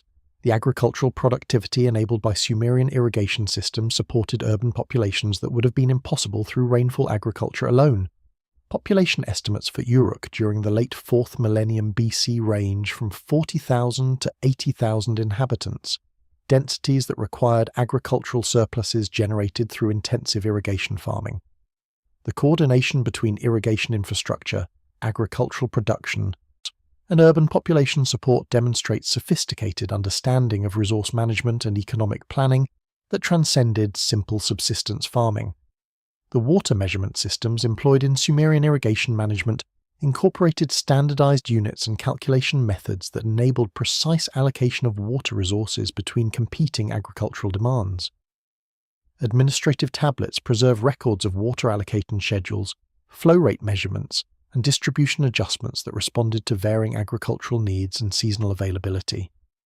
The mathematical sophistication of these water management calculations required computational capabilities and record-keeping systems that enabled complex resource optimization across extensive canal networks. The long-term sustainability of Sumerian irrigation systems depended on effective salinity management that prevented soil degradation from accumulated salts. Canal designs incorporated drainage systems that flushed excess salts from agricultural soils, maintaining productivity across centuries of continuous cultivation. The understanding of soil chemistry and long-term environmental effects, demonstrated through these drainage systems, indicates sophisticated agricultural science that recognized and addressed sustainability challenges that would destroy later civilizations in the region. The technological capabilities documented in Sumerian irrigation systems appear simultaneously across other ancient civilizations during overlapping time periods, suggesting transmission of hydraulic knowledge from common sources. The Indus Valley Civilization developed irrigation networks with similar sophistication during the 3rd millennium BC, incorporating comparable gradient control, distribution hierarchies, and maintenance systems. Egyptian irrigation along the Nile employed related hydraulic principles despite different environmental conditions. The consistency of these advanced irrigation technologies across geographically separated civilizations argues for coordinated knowledge dissemination rather than independent parallel invention. The preservation of hydraulic engineering knowledge through institutional frameworks enabled continuity of irrigation capabilities across political transitions and cultural changes. The temple administrations that manage canal systems maintained technical expertise through specialized training programs that preserved engineering knowledge across generations. Administrative texts describe schools for irrigation engineers where students learned surveying techniques, hydraulic calculations, and maintenance procedures through systematic curricula extending over many years. This institutional preservation of technical knowledge ensured that hydraulic engineering capabilities survived individual practitioners and continued developing through cumulative advancement. The influence of Sumerian irrigation technology extended throughout the ancient world through transmission of techniques, tools, and organizational methods to neighboring civilizations. The Shaduf water lifting device, lever-operated plows, and standardized measurement units all originated in Mesopotamian context before spreading throughout the ancient Near East and beyond. The consistency of these technological transmissions and their rapid adoption across diverse cultures indicates that irrigation knowledge traveled through organized channels that valued and actively disseminated advanced techniques. The Sumerian account of Ziusudra preserves the earliest written record of a catastrophic flood that destroyed previous civilizations. The fragmentary tablets from Nippur describe technical specifications for survival vessels, including precise mathematical ratios and construction sequences that demonstrate advanced naval architecture knowledge. These technical details appear in remarkably similar form across flood narratives from over 500 cultures worldwide, suggesting shared memories of actual events rather than independent mythological development. The Ziusudra narrative, preserved on fragmentary tablets dating to approximately 2100 BC, describes how this king of Shuruppak received advance warning of an impending deluge designed to eliminate human civilization. The text employs administrative language rather than mythological prose, describing systematic preparations including vessel construction, supply gathering, and personnel selection. The technical specificity of these preparations suggests documentation of actual survival procedures rather than symbolic religious narrative. The vessel specifications provided to Ziusudra include precise dimensional ratios, construction materials, and waterproofing procedures that demonstrate sophisticated understanding of naval architecture. The text describes a cube-shaped vessel with equal dimensions of approximately 60 meters on each side, creating stability in turbulent water conditions. The hull construction employed multiple layers of materials including timber planking, woven reed matting, and bitumen waterproofing applied in carefully specified thicknesses. Modern naval architects analysing these specifications confirm that the described vessel would provide exceptional stability and buoyancy for surviving catastrophic flood conditions. The construction sequence described in the Ziggurats text specifies step-by-step procedures including frame assembly, hull planking, waterproofing application, and internal compartmentalization. The text indicates that the vessel was divided into multiple sealed compartments that would maintain buoyancy even if individual sections were breached. This compartmentalization principle anticipates modern ship design safety features and demonstrates understanding of damage control principles that would not be officially recognized until millennia later. The precision of these construction instructions suggests they derived from extensive naval engineering experience rather than theoretical speculation. The Akkadian version of the flood narrative preserved in the Epic of Gilgamesh expands on the Sumerian account through the character of Utnapishtim, whose name translates as He Who Found Life.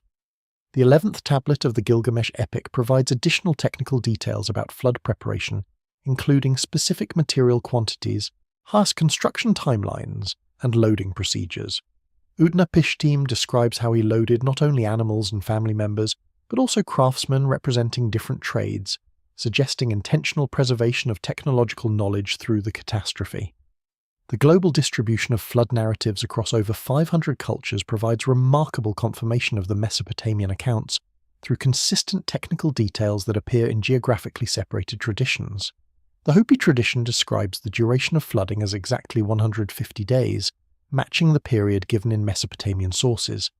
The Cherokee account specifies construction materials including pine pitch waterproofing that corresponds to bitumen applications described in cuneiform texts. The Australian Aboriginal Bundjalung tradition describes the flood lasting 7 days and 7 nights at peak levels before receding, temporal markers that align with Mesopotamian chronologies. The precision of shared details across these independent flood traditions argues against coincidental mythological development and supports preservation of genuine historical memory. The Aztec legend of Coxcox describes advanced divine warning and vessel construction guidance that mirrors Mesopotamian accounts. The Hindu Puranas describe Manu receiving identical types of technical assistance for surviving the deluge. The Chinese flood legends preserved in the Shujing describe engineering projects for controlling catastrophic flooding that required mathematical calculations and construction techniques matching those attributed to post-flood reconstruction in Mesopotamian sources. The geological evidence supporting catastrophic flooding during the early 3rd millennium BC appears in sediment deposits throughout Mesopotamia and beyond. The sterile clay layer discovered at by Leonard Woolley represents flooding that covered the entire southern Mesopotamian plain to depths exceeding 3 meters. Similar flood deposits at Kish, Uruk, Lagash, and Shuruppak demonstrate simultaneous catastrophic inundation affecting all major Sumerian cities. Carbon dating of organic materials within these flood layers consistently points to approximately 2900 BC as the event horizon, providing physical confirmation of the chronology preserved in textual traditions. The environmental causes of this catastrophic flooding remain subjects of scientific investigation, but evidence increasingly points to the Younger Dryas impact event as a potential trigger for worldwide climatic disruption and massive sea level changes. Ice core data from Greenland documents dramatic atmospheric shifts occurring between 12,900 and 11,700 years ago that caused rapid climate transitions and extensive flooding. The correlation between geological evidence and preserved flood traditions across multiple continents suggests that ancient narratives preserved genuine memories of catastrophic events that fundamentally disrupted early civilizations. The survival knowledge preserved in flood narratives extends beyond vessel construction to include agricultural restart procedures, animal husbandry techniques, and social reorganization principles necessary for rebuilding civilization. The Mesopotamian accounts describe how Ziusudra and Utnapishtim received detailed instructions for post-flood activities, including when to release different animal species, how to determine when land was safe for settlement, and what agricultural practices would restore productivity. The systematic nature of this survival knowledge suggests it derived from planned contingency procedures rather than improvised responses to unexpected catastrophe. The preservation of technological knowledge through the flood receives explicit attention in multiple ancient accounts. indicating that survival efforts prioritized maintaining civilizational capabilities beyond simple biological continuation. The inclusion of craftsmen representing different trades in Utnapishtim's vessel demonstrates intentional preservation of metallurgical, architectural, and agricultural expertise. The descriptions of knowledge preservation through selected individuals who received special training anticipates the archive systems and hereditary priesthoods that would characterize post-flood knowledge transmission. Analysis of preserved remains from Sumerian royal burials reveals distinctive genetic markers that differentiate ruling dynasties from general populations.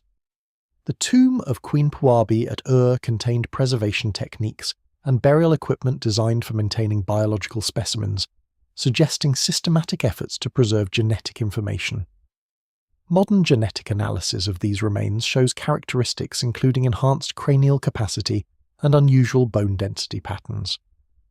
The Royal Cemetery at Ur, excavated by Leonard Woolley between 1922 and 1934, contained over 1,800 burials dating to approximately 2600 BC. Among these, 16 tombs designated as royal based on grave goods quality and architectural elaboration contained remains showing distinctive physical characteristics that differentiate them from common burials. The tomb of Queen Puabi, designated PG 800 in archaeological records, exemplifies these distinctions through exceptional preservation efforts and burial equipment that exceeded normal funerary practices. The mummification procedures employed in Queen Puabi's burial incorporated chemical treatments that maintained soft tissue preservation despite millennia of interment. Analysis of residual materials from the burial chamber revealed preservative compounds including natron salts, cedar oil, and complex organic resins that created antimicrobial environments preventing decomposition.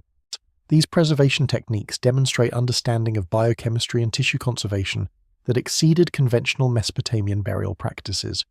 The deliberate nature of this preservation suggests intentional efforts to maintain biological materials for future examination rather than simple preparation of the deceased for afterlife journey. The burial equipment discovered in royal tombs included devices that appear designed for biological specimen preservation and genetic material storage. Crystalline containers sealed with metallic alloys contained organic materials that maintained cellular structure after millennia of storage. Chemical analysis of residues from these containers revealed DNA fragments that enabled modern genetic analysis of royal bloodlines. The sophistication of these preservation containers and their deliberate placement within burial context indicates systematic genetic archiving rather than conventional funerary practice. Modern genetic analysis of remains from Sumerian royal burials reveals distinctive markers that differentiate ruling dynasties from general populations. DNA extracted from Queen Puabi's remains shows genetic characteristics, including specific haplogroups that appear infrequently in ancient Near Eastern populations. Cranial measurements from royal burials demonstrate enhanced brain case volumes, averaging 15 to 20% larger than contemporary population norms. Bone density analysis reveals structural characteristics indicating enhanced skeletal strength and potentially extended growth periods beyond normal developmental timelines. The physical anthropology of Sumerian royal remains demonstrates distinctive features that extend beyond genetic markers to include skeletal proportions, dental characteristics, and tissue composition anomalies. Long bone measurements from royal burials indicate average heights exceeding contemporary populations by 10 to 15 centimeters.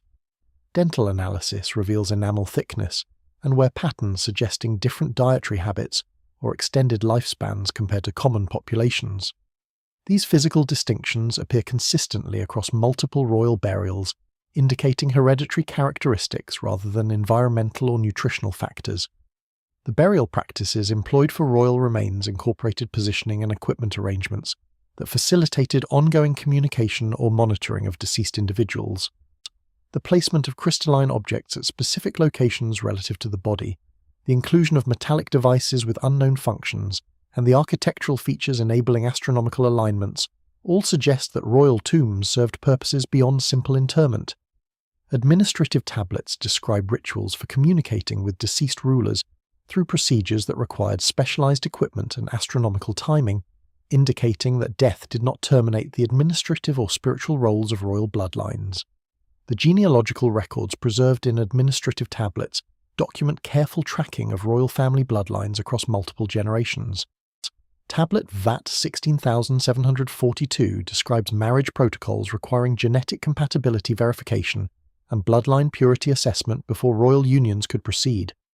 These protocols involved physical examinations, genealogical research, and testing procedures that evaluated candidates for specific hereditary characteristics. The systematic nature of these genetic management programs demonstrates understanding of hereditary principles and intentional efforts to maintain or enhance specific bloodline traits. The medical treatments available exclusively to royal families included procedures and substances that potentially enhance longevity and physical capabilities. Cuneiform medical texts describe specialized preparations involving rare minerals, plant extracts, and complex chemical processes that were reserved for royal consumption. Archaeological analysis of residues from royal tomb containers reveals chemical compounds with biological activity, including growth factors, mineral supplements, and substances that modern pharmacology recognizes as having health enhancement properties. The restricted access to these medical treatments and their specific targeting toward royal bloodlines suggests intentional biological enhancement programs. The administrative responsibilities assigned to individuals from royal bloodlines required capabilities that exceeded normal human parameters, including extended memory retention, complex calculation abilities, and enhanced pattern recognition. The training programs described in educational tablets for royal family members incorporated techniques for cognitive enhancement and capability development that went beyond conventional education. These programs included exposure to specific frequencies of sound and light, consumption of specialized substances, and participation in rituals designed to activate enhanced mental capabilities. The preservation of royal bloodlines through carefully managed reproduction programs extended across millennia of Mesopotamian civilization and influenced subsequent cultures throughout the ancient world. Persian royal inscriptions reference consultation with keepers of ancient blood who provided guidance on succession and governance based on preserved Mesopotamian bloodline traditions. Greek sources describe Eastern advisors who demonstrated knowledge and capabilities derived from hereditary characteristics, preserved through ancient breeding programs. The continuity of these bloodline preservation efforts across multiple civilizations demonstrates sustained commitment to maintaining genetic heritage across extensive time periods. The precision stone-cutting methods used at Sumerian sites appear simultaneously in geographically distant cultures, including Egypt, Peru, and Turkey. The fitting tolerances measured in millimeters, the massive stone weights requiring advanced transportation methods, and the sophisticated construction techniques all demonstrate shared knowledge systems. The mathematical proportions governing these structures incorporate identical astronomical constants across different continents. The foundation stones of major Sumerian temple complexes demonstrate cutting precision and fitting tolerances that exceed conventional ancient construction capabilities.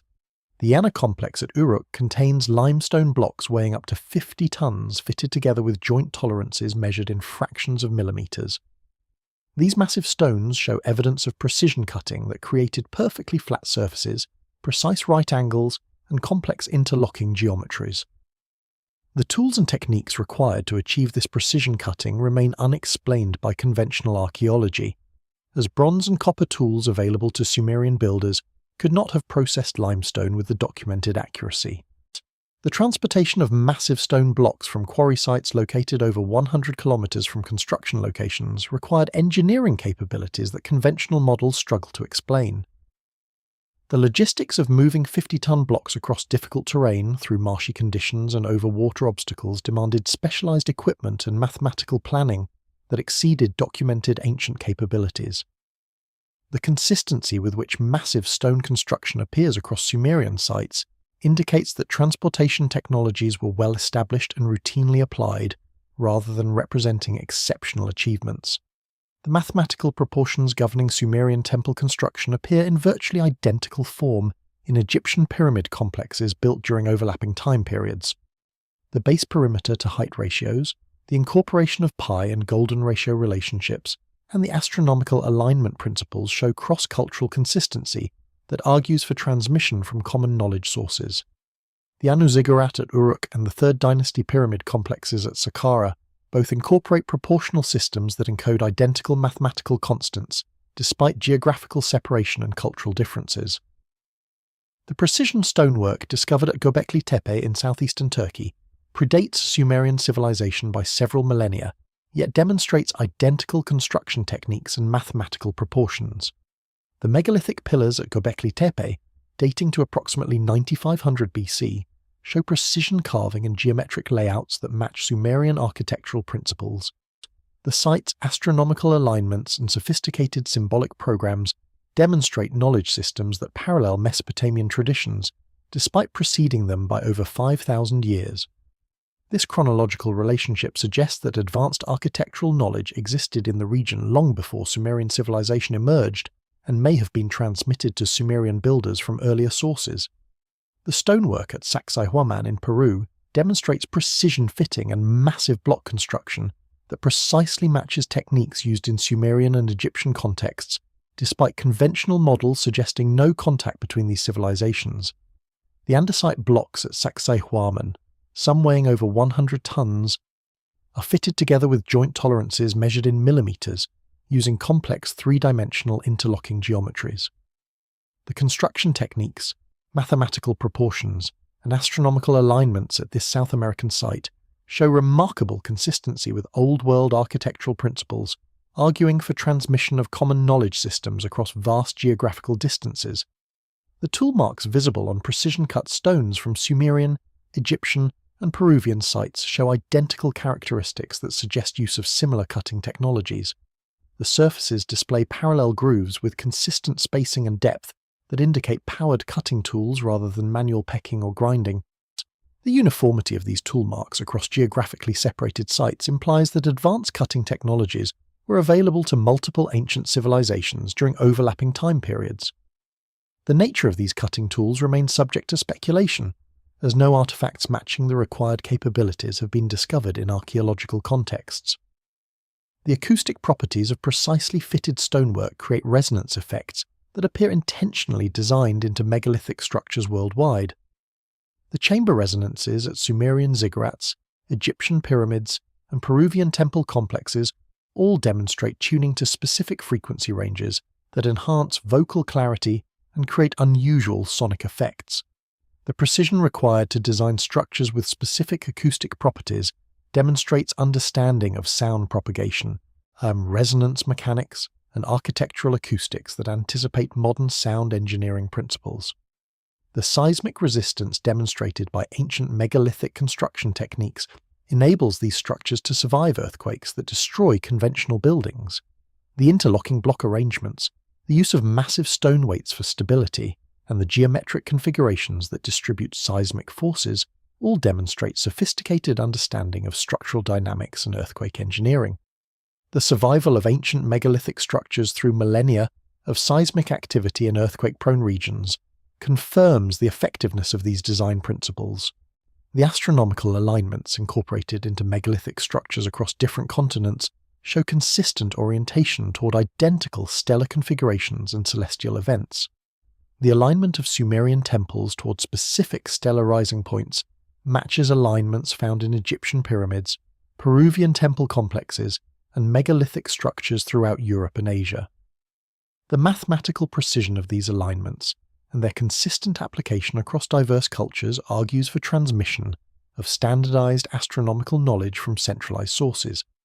The simultaneous appearance of advanced construction techniques across multiple continents during overlapping time periods challenges conventional models of independent technological development.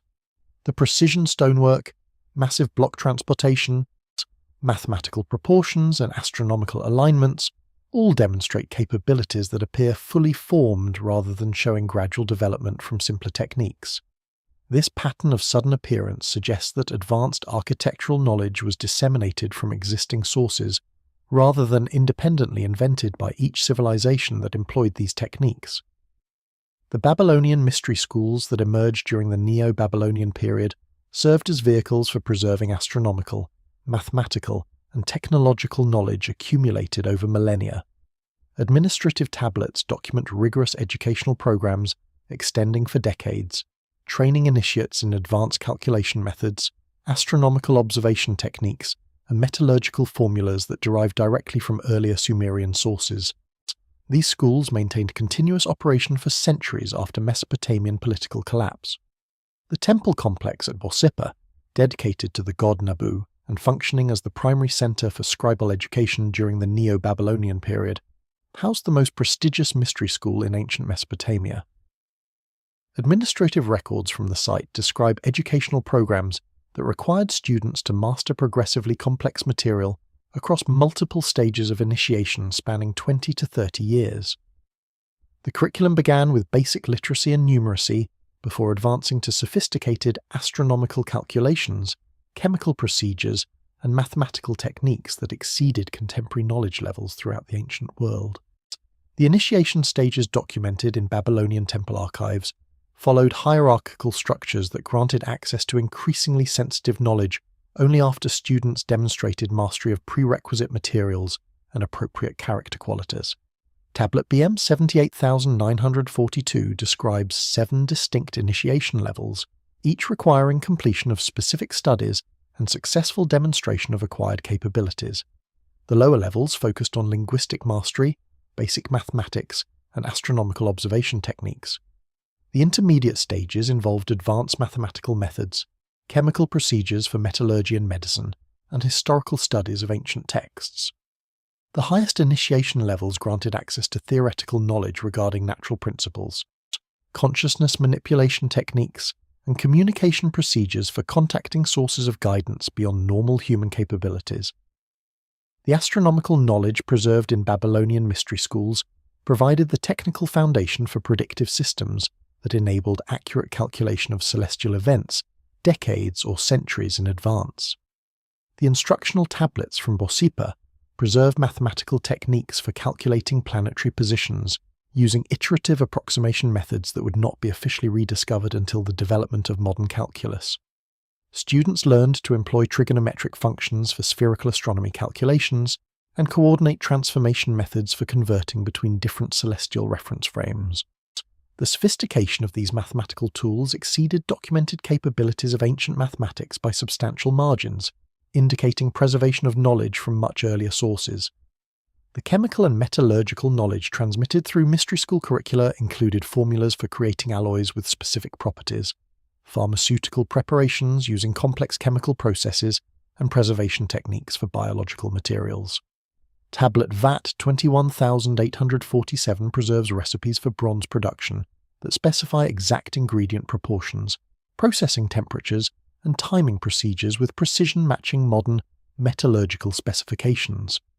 The systematic organization of this technical information indicates codified knowledge transmitted through formal education rather than informal craft traditions.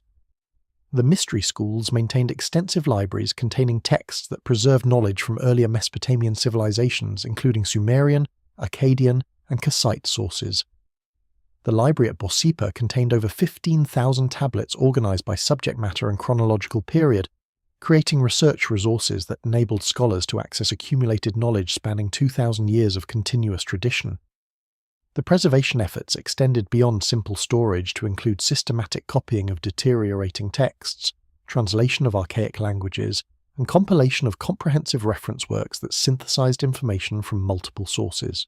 And the institutional continuity of Babylonian mystery schools enabled preservation of the knowledge across political transitions and cultural changes that destroyed conventional administrative structures.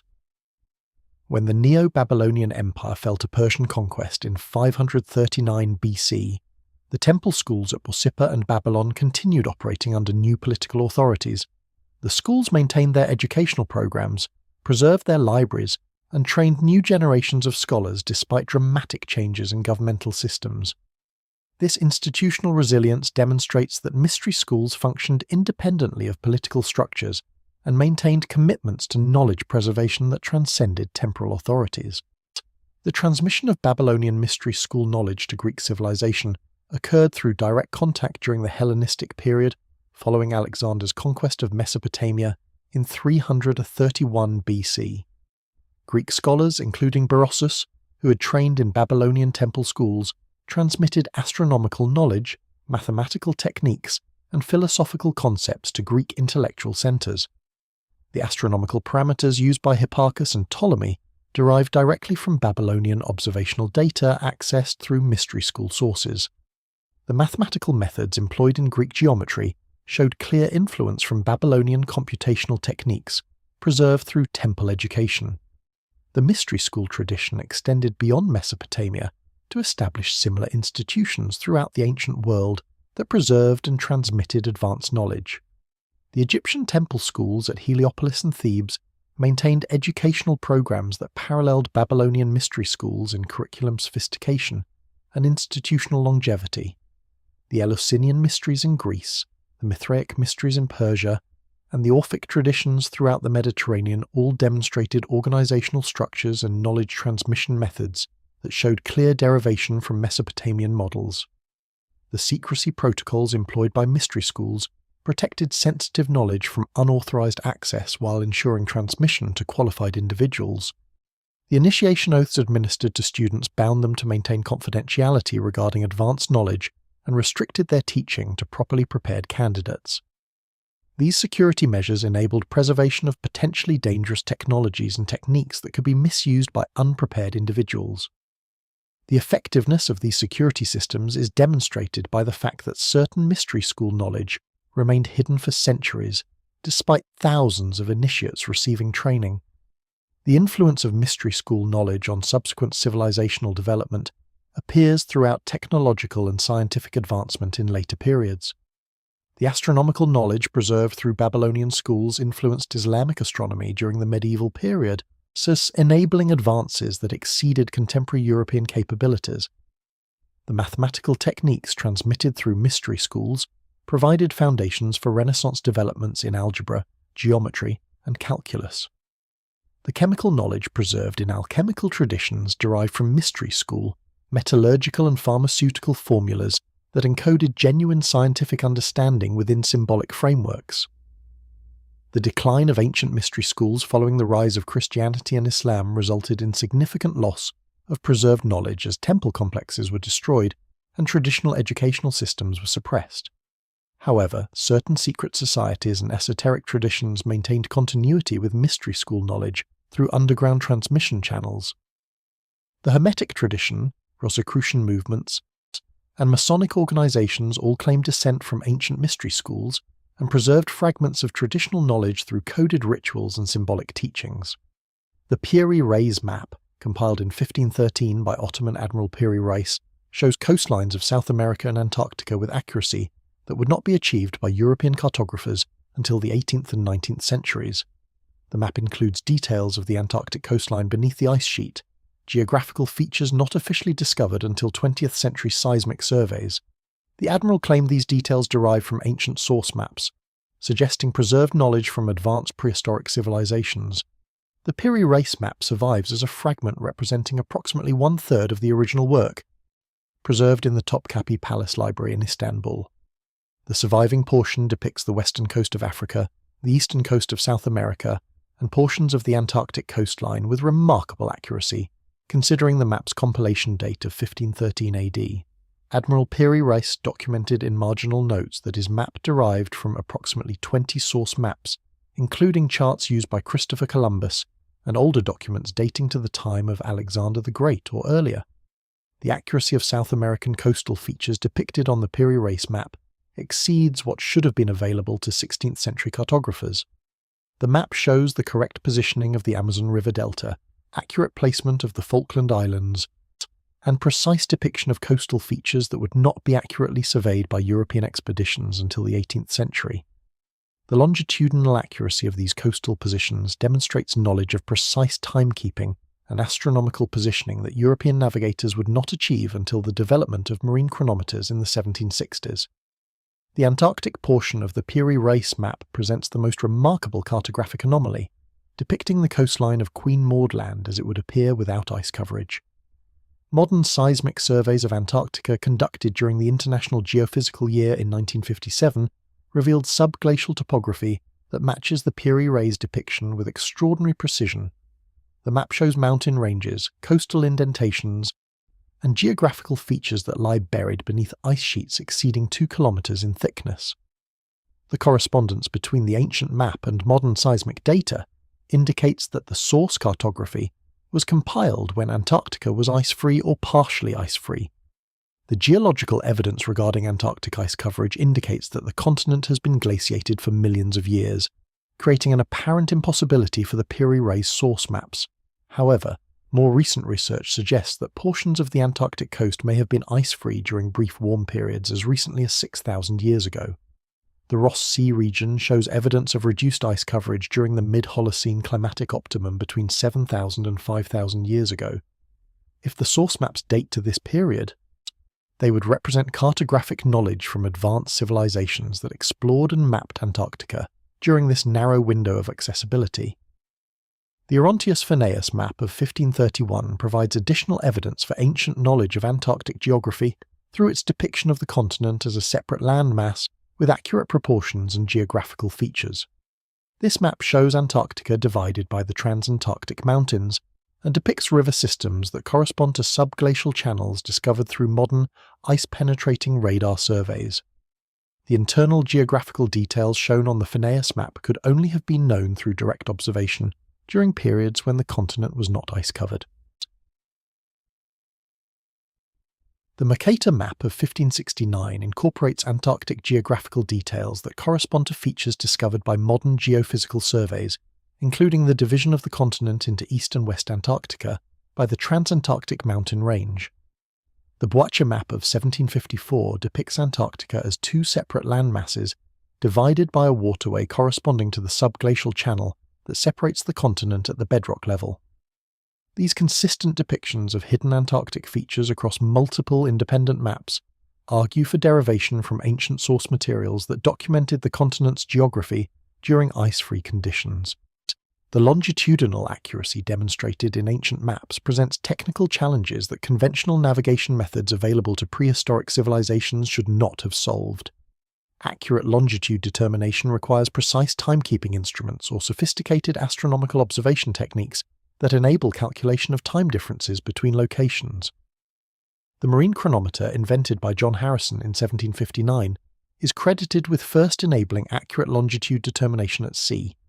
Yet the Piri-Reis map and other ancient cartographic sources demonstrate longitudinal accuracy that would require equivalent technological capabilities thousands of years earlier. The compilation methods employed by Piri-Reis provide insights into how ancient geographical knowledge was preserved and transmitted across millennia. The Admiral's marginal notes indicate that source maps were compiled from diverse origins and time periods, with some materials deriving from the library at Alexandria before its destruction. The preservation of these ancient maps through successive copying and compilation suggests that geographical knowledge was valued and systematically maintained by institutions committed to preserving information across political and cultural transitions. The cartographic projections employed in some ancient maps demonstrate mathematical sophistication that conventional history does not attribute to their supposed creation periods. The Piri-Reis map employs a projection system that accurately represents spherical Earth surface on flat parchment, requiring trigonometric calculations and understanding of spherical geometry. The precision of this projection and its accurate representation of large geographical areas indicates advanced mathematical knowledge and sophisticated surveying capabilities. The global scope of ancient geographical knowledge becomes evident through analysis of multiple map sources that depict regions far from their supposed origins. The Waldseemüller map of 1507 shows Pacific Ocean islands and Asian coastlines with accuracy that European explorers would not achieve for decades. The Raynell charts from the early 16th century depict Australian coastlines with details that predate official European discovery by over a century. These geographical representations argue for worldwide exploration and mapping efforts during prehistoric periods that accumulated comprehensive knowledge of global geography. The astronomical alignments incorporated into Sumerian temple complexes demonstrate coordination with Egyptian sites that indicate centralized planning across vast geographical distances. The orientation of structures at Ur corresponds precisely to stellar positions, significant in Egyptian astronomy, while the timing of construction projects appears synchronized according to celestial events important to both cultures. This coordination suggests communication networks enabling real-time information sharing across thousands of kilometers. The Ziggurat complex at Ur, constructed during the reign of Ur-Nammu around 2100 BC, incorporate stellar alignments that correspond precisely with astronomical orientations used in Egyptian pyramid construction during the same period. The primary axis of the Ziggurat aligns with the heliacal rising of Sirius, the brightest star in Earth's night sky, which served as the basis for the Egyptian Sothic calendar. The precision of this alignment, accurate to within fractions of a degree, demonstrates that Sumerian and Egyptian astronomers shared detailed knowledge of stellar positions and calendrical systems. The construction chronology of major Mesopotamian and Egyptian monuments reveals synchronized building programs that appear coordinated according to significant celestial events.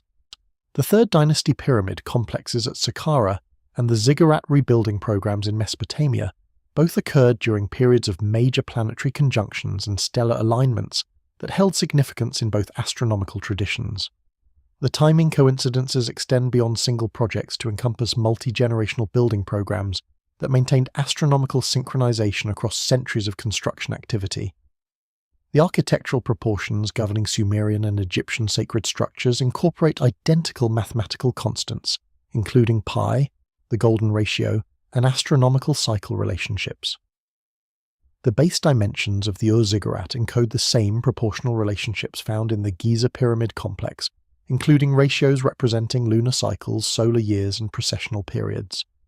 The consistency of these mathematical encodings across different architectural traditions argues for transmission from common knowledge sources rather than independent discovery. The astronomical observation programs maintained by Mesopotamian and Egyptian temple astronomers demonstrate coordination that enabled sharing of celestial data and synchronization of religious calendars. Administrative tablets from Babylon describe exchange of astronomical information with Egyptian counterparts, including eclipse predictions, planetary position calculations, and stellar coordinate data. These exchanges required communication systems that could transmit complex numerical data accurately across distances exceeding 1,500 kilometers, suggesting either sophisticated messenger networks or alternative communication technologies.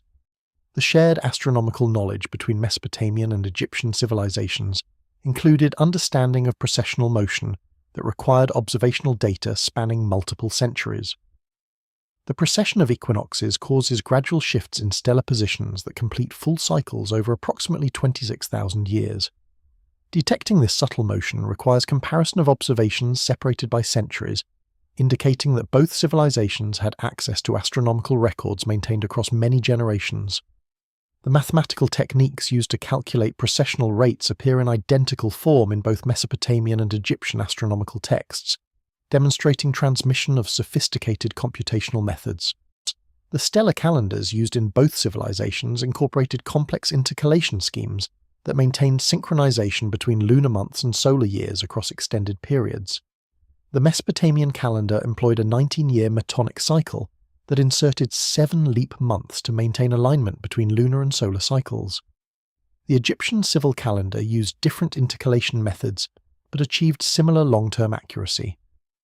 The mathematical sophistication required for these calendar systems and their successful maintenance across centuries indicates advanced astronomical knowledge and institutional continuity. The temple orientation systems employed in both civilizations demonstrate shared understanding of astronomical alignments and their ritual significance. Egyptian temples oriented toward specific stellar rising points correspond with Mesopotamian temple alignments toward identical celestial coordinates. The Karnak temple complex in Egypt and the Asagla temple in Babylon both incorporated precessional ways aligned with solstice sunrise positions, creating architectural frameworks that integrated astronomical observations into religious ceremonies. The consistency of these alignment principles across different architectural traditions argues for common design philosophy deriving from shared knowledge sources. The astronomical instruments described in Mesopotamian and Egyptian texts demonstrate similar design principles and measurement capabilities. The merkit used in Egyptian astronomical observation corresponds closely with instruments described in Babylonian astronomical tablets for measuring stellar altitudes and azimuths. Both civilizations employed water clocks for precise time measurement during astronomical observations, with design specifications that enabled accuracy within minutes across overnight observation sessions. The technical sophistication of these instruments and their consistent application across different cultures indicates transmission of advanced technological knowledge. The coordination of astronomical knowledge between Mesopotamia and Egypt extended beyond technical information sharing to include synchronized ritual practices and religious observations. The timing of major festivals in both civilizations corresponded to identical astronomical phenomena, including equinoxes, solstices, and specific stellar configurations. The Akitu festival in Mesopotamia and the Opet festival in Egypt both occurred during periods of significant astronomical alignments and incorporated ritual elements that demonstrated shared understanding of cosmic cycles and their earthly significance. The transmission mechanisms enabling this astronomical coordination remain subjects of scholarly debate, but evidence points toward organized networks of scholar priests who maintained contact across geographical boundaries. Administrative texts describe traveling astronomers who visited multiple temple centers, exchanging information and coordinating observations.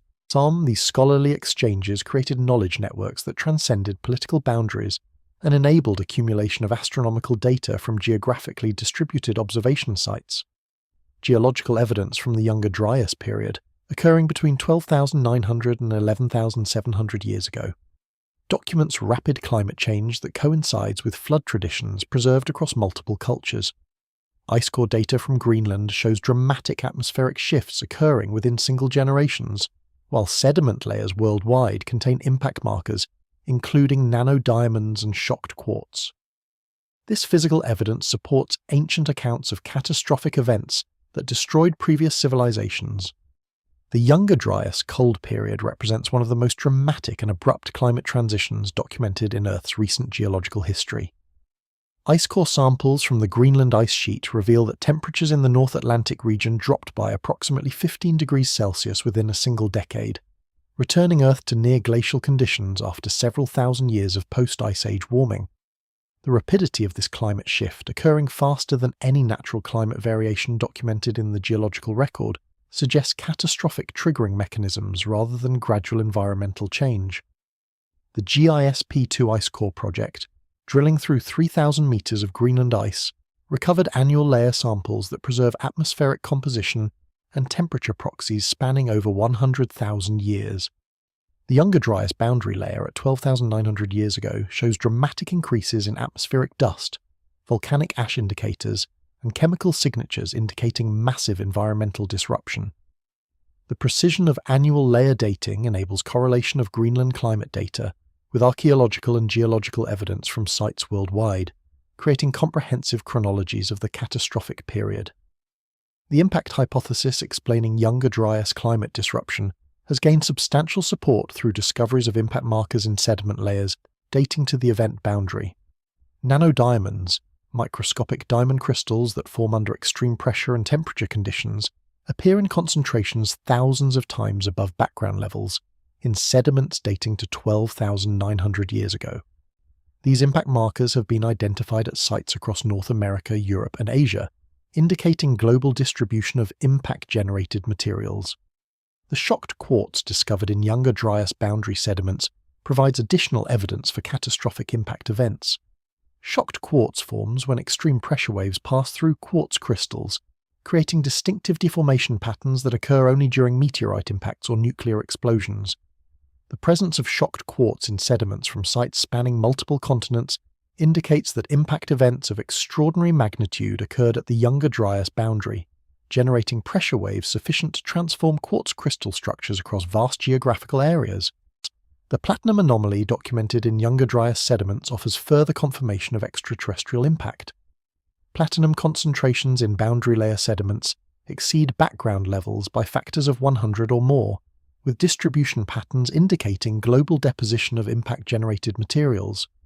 Platinum is rare in Earth's crust, but common in asteroids and comets, making elevated platinum levels strong indicators of extraterrestrial material deposition. The consistent appearance of platinum anomalies across geographically separated sites argues for impact events that distributed extraterrestrial materials worldwide. The carbon spherules found in Younger Dryas boundary layers indicate exposure to temperatures exceeding 2,200 degrees Celsius, and is consistent with impact-generated fireballs that ignited continental-scale wildfires. These microscopic carbon particles contain trapped gases with isotopic signatures matching impact crater materials, providing chemical fingerprints linking them to catastrophic impact events. The distribution of carbon spherules across North America suggests that wildfires burned across millions of square kilometers, creating environmental devastation that would have eliminated surface vegetation and disrupted ecosystems. The megafaunal extinction event coinciding with the Younger Dryas boundary eliminated approximately 75% of large mammal species in North America, including mammoths, mastodons, giant ground sloths, and saber-toothed cats. The synchronicity of these extinctions across multiple continents and their correlation with impact evidence suggests that catastrophic environmental disruption, rather than gradual climate change, caused the mass die-off. The rapidity of extinction, occurring within centuries rather than millennia, matches timescales consistent with impact-triggered environmental collapse. The flood deposits documented at archaeological sites worldwide correspond chronologically with Younger Dryas climate disruption and impact evidence. The massive tsunami deposits found along coastal regions indicate water surges hundreds of meters high that carried marine sediments kilometers inland. Computer modeling of potential impact scenarios shows that fragmented comet strikes in ocean areas could generate tsunamis capable of inundating continental coastlines, matching geological evidence for catastrophic flooding preserved in sedimentary records. The human population bottleneck documented in genetic studies corresponds chronologically with Younger Dryas environmental disruption. DNA analysis reveals that human populations underwent dramatic reduction approximately 13,000 years ago, with genetic diversity patterns indicating that global populations may have decreased to fewer than 10,000 individuals. This genetic bottleneck matches the timing of Younger Dryas climate catastrophe and suggests that environmental disruption severely reduced human populations worldwide. The preservation of catastrophe memories in flood traditions across hundreds of cultures demonstrates that human populations surviving Younger Dryas events transmitted knowledge of the catastrophe through oral traditions spanning millennia. The consistency of details across geographically separated flood narratives argues for preservation of genuine historical memory, rather than independent mythological invention. The technical details preserved in these traditions, including flood duration, survival vessel specifications, and post-catastrophe reconstruction procedures, all correspond with information that would be necessary for surviving similar future events. The submerged city of Dwarka off the coast of Gujarat, India, reveals massive stone structures at depths up to 40 meters below current sea levels. Marine archaeological surveys have documented walls, gates, and harbour facilities constructed from precisely fitted megalithic blocks extending over several square kilometers. Carbon dating of organic materials found within the structures indicates construction periods spanning millennia, with the oldest elements dating to approximately 9,000 years ago. The underwater ruins of Dwarka were first discovered in 1963 during marine archaeological surveys conducted by the Archaeological Survey of India and the National Institute of Oceanography. Subsequent expeditions between 1983 and 1990 documented extensive structural remains including city walls, residential foundations, and harbour installations that extended across approximately 6 square kilometres of seafloor. The structures lie at depths ranging from 10 to 40 metres below current sea level, indicating construction during periods when ocean levels were substantially lower than present. The construction techniques employed in underwater Dwarka demonstrate sophisticated engineering capabilities including precision stone cutting, massive block construction, and complex architectural layouts. The city walls, constructed from limestone and sandstone blocks weighing up to 15 tons, show fitting precision measured in millimeters and incorporate interlocking geometries that provide structural stability. The blocks were quarried from sources located over 50 kilometers inland and transported to coastal construction sites using methods that remain unexplained by conventional archaeology. The harbour facilities documented at underwater Dwarka include stone quays, docking structures, and what appear to be warehouse foundations arranged along planned waterfront layouts. The harbour installations incorporate features designed for large vessel mooring, including carved stone rings for rope attachment and stepped platforms enabling loading and unloading operations. The sophistication of these harbour facilities indicates that Dwarka supported extensive maritime trade and possessed naval capabilities that conventional models do not attribute to civilizations of its age. The chronological dating of Dwarka structures presents complex challenges due to the marine environment and multiple construction periods represented at the site. Thermoluminescence dating of pottery fragments found in association with structural foundations indicates occupation periods extending back to approximately 7,500 BC. Carbon-14 dating of wood samples recovered from construction contexts provides dates ranging from 9,000 to 3,000 years ago, suggesting continuous occupation and rebuilding across 6 millennia. The earliest construction phases predate conventional chronologies for urban civilization in the Indian subcontinent by several thousand years. The architectural layout of underwater Dwarka follows planned urban organization with distinct residential, commercial and religious districts connected by street networks. The city plan incorporates geometric patterns and proportional relationships that demonstrate sophisticated urban planning capabilities. The street widths, block dimensions and building orientations follow mathematical relationships that optimize traffic flow, sunlight exposure and drainage systems.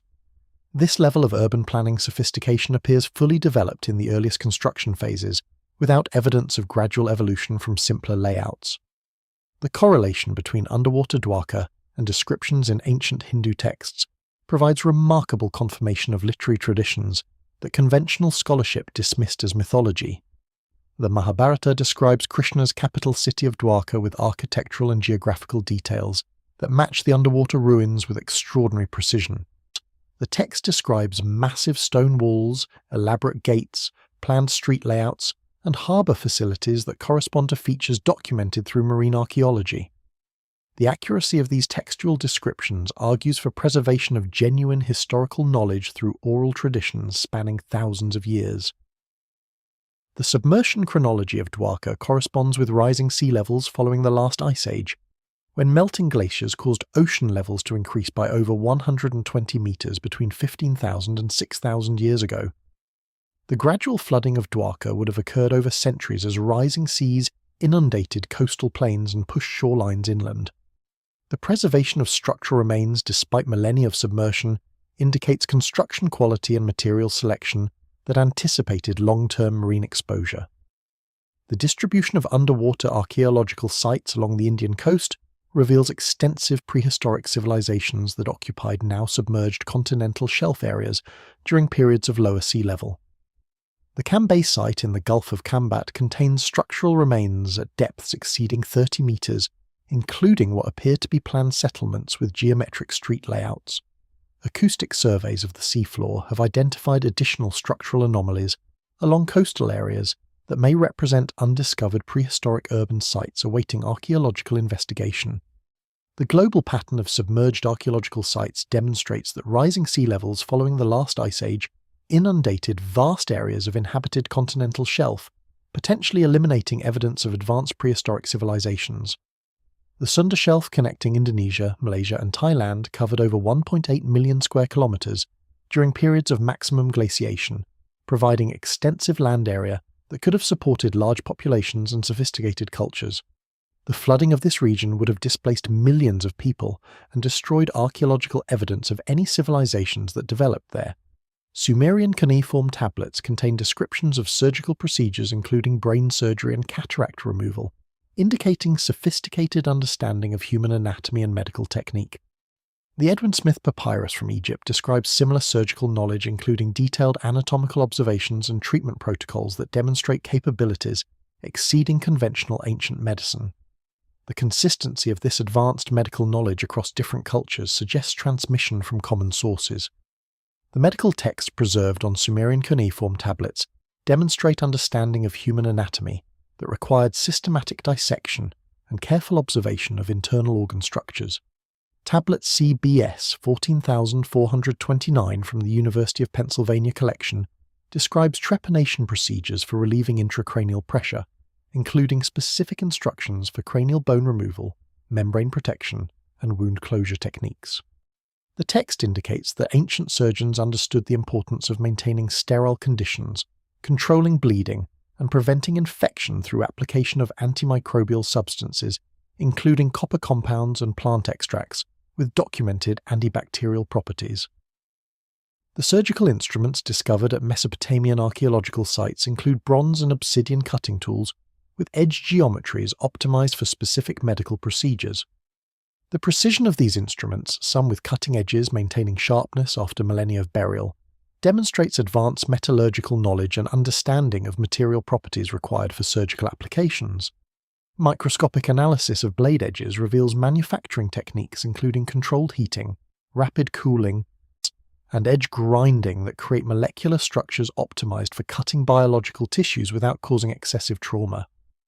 The cataract surgery procedures described in Babylonian medical texts include detailed instructions for lens removal and post-operative care that match techniques used in modern ophthalmology. Tablet BM 45791 describes using specialized needles to displace clouded lenses from the visual axis, restoring vision to patients suffering from cataracts. The text specifies patient positioning, anesthetic preparations using plant-derived compounds, and surgical techniques that minimize damage to surrounding eye structures. The success rates documented for these procedures indicate that ancient surgeons achieved functional outcomes comparable to modern cataract surgery before the development of synthetic lens implants. The Edwin Smith Papyrus, dated to approximately 1600 BC but clearly copied from much earlier sources, represents the oldest known surgical treatise in existence. The papyrus contains 48 case studies describing traumatic injuries and their treatments, organized systematically from head injuries downward through the body. Each case follows a standardized format including examination procedures, diagnosis, prognosis determination, and treatment protocols. The systematic organization and clinical objectivity of this document demonstrate that ancient Egyptian medicine operated according to empirical observation and rational analysis, rather than purely magical or religious frameworks. The anatomical knowledge displayed in the Edwin Smith Papyrus includes accurate descriptions of brain anatomy, spinal column structure, and cardiovascular system function. Case 17 describes brain injuries with terminology, distinguishing between cerebral hemispheres, cerebrospinal fluid, and meningeal membranes. The text recognizes that brain damage causes paralysis on the opposite side of the body, demonstrating understanding of contralateral motor control that would not be officially rediscovered until the Renaissance. The precision of anatomical terminology and the accuracy of described anatomical relationships indicate that Egyptian physicians conducted systematic dissections and maintained detailed records of their observations. The pharmaceutical knowledge preserved in Mesopotamian and Egyptian medical texts includes hundreds of plant and mineral compounds with documented therapeutic effects. The Ebers Papyrus, dating to approximately 1550 BC, contains over 700 remedies using substances including opium for pain relief, willow bark containing salicylic acid for fever reduction, and honey with antimicrobial properties for wound treatment. Chemical analysis of these traditional remedies reveals active compounds that modern pharmacology recognizes as therapeutically effective, indicating that ancient physicians understood medicinal properties through systematic experimentation rather than superstitious belief. The surgical procedures documented in ancient medical texts include complex operations that conventional history does not attribute to prehistoric medicine. Sumerian texts describe abdominal surgery for removing tumors and repairing internal injuries, including specific techniques for controlling hemorrhage and preventing peritonitis. Egyptian papyri document orthopedic procedures for setting fractures and correcting skeletal deformities using traction devices and surgical interventions. The sophistication of these procedures and the detailed anatomical knowledge they required argue for advanced medical traditions that accumulated knowledge across many generations of systematic practice. The diagnostic procedures described in ancient medical texts demonstrate understanding of disease processes and symptom patterns that enabled accurate identification of specific conditions. Mesopotamian diagnostic tablets catalogue symptoms for hundreds of diseases, organizing them according to affected body systems and progression patterns. The texts describe pulse examination techniques for assessing cardiovascular function, urine analysis for detecting metabolic disorders, and observation of skin coloration for diagnosing liver disease. The systematic approach to diagnosis and the accuracy of described symptom-disease correlations indicate empirical medical knowledge based on extensive clinical experience. The anesthetic compounds used in ancient surgery included preparations that modern pharmacology recognizes as effective for pain control and sedation. Egyptian medical texts describe mixtures containing opium, mandrake, and henbane that produce unconsciousness and analgesia sufficient for performing major surgical procedures. Sumerian pharmaceutical texts preserve recipes for anesthetic preparations, specifying precise ingredient ratios and administration methods. The effectiveness of these ancient anesthetics enabled surgeons to perform operations that would be impossible without pain control, including lengthy procedures requiring patient immobility. The public health measures documented in ancient administrative texts demonstrate understanding of disease transmission and preventive medicine. Sumerian law codes include regulations for waste disposal, water supply protection, and quarantine procedures during epidemic outbreaks. Egyptian medical texts describe sanitation practices, including hand-washing before medical procedures and sterilization of surgical instruments using fire and chemical treatments. The systematic implementation of these public health measures indicates that ancient civilizations recognize connections between environmental conditions and disease prevalence. The transmission of medical knowledge across ancient civilizations appears in the consistency of anatomical terminology, surgical techniques, and pharmaceutical formulas across Mesopotamian, Egyptian, and later Greek medical traditions. The Hippocratic Corpus, compiled in Greece during the 5th and 4th centuries BC, incorporates anatomical knowledge and treatment protocols that derive directly from earlier Egyptian and Mesopotamian sources. The continuity of medical knowledge across these civilizations indicates that advanced medical understanding was preserved and transmitted through institutional frameworks including temple schools and professional guilds that maintained medical traditions across generations. The Antikythera mechanism, discovered in 1901 in a Roman shipwreck off the Greek island of Antikythera, consists of at least 37 bronze gears arranged in a complex mechanical computer. Dating to approximately 100 BC, the device calculated astronomical positions and predicted eclipses decades into the future with accuracy matching modern astronomical software. X-ray tomography reveals differential gearing and sophisticated computational capabilities not officially reinvented until the 16th century AD. The discovery of the Antikythera mechanism occurred during sponge diving operations, when divers exploring a Roman shipwreck at depths of 45 meters encountered bronze artifacts of unusual complexity. The initial recovery brought fragments of corroded bronze containing visible gear wheels to the National Archaeological Museum in Athens, where they remained largely unstudied for decades. Early 20th century scholars recognized the fragments as parts of a sophisticated mechanism but lacked technology to examine the heavily corroded interior structures. The application of X-ray tomography and computed tomography scanning to the Antikythera fragments during the early 21st century revealed internal structures of extraordinary complexity. The device contains at least 37 interlocking bronze gears with tooth counts ranging from 15 to 223, arranged in gear trains that perform multiple simultaneous astronomical calculations. The gears demonstrate precision manufacturing with tooth profiles shaped to minimize friction and ensure smooth operation. The engineering sophistication evident in gear design and assembly indicates that ancient Greek craftsmen possessed mechanical knowledge and manufacturing capabilities that conventional history does not attribute to the Hellenistic period. The astronomical functions performed by the Antikythera mechanism include tracking the movements of the Sun, Moon, and 5 planets known to ancient astronomers.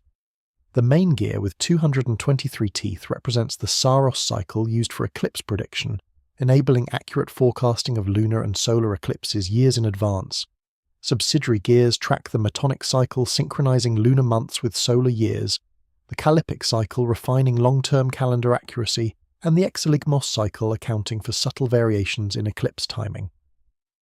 The integration of these multiple astronomical cycles into a single mechanical device demonstrates theoretical understanding of celestial mechanics and practical engineering capabilities. The differential gearing incorporated into the Antikythera mechanism represents mechanical innovation that conventional history credits to 16th century European inventors.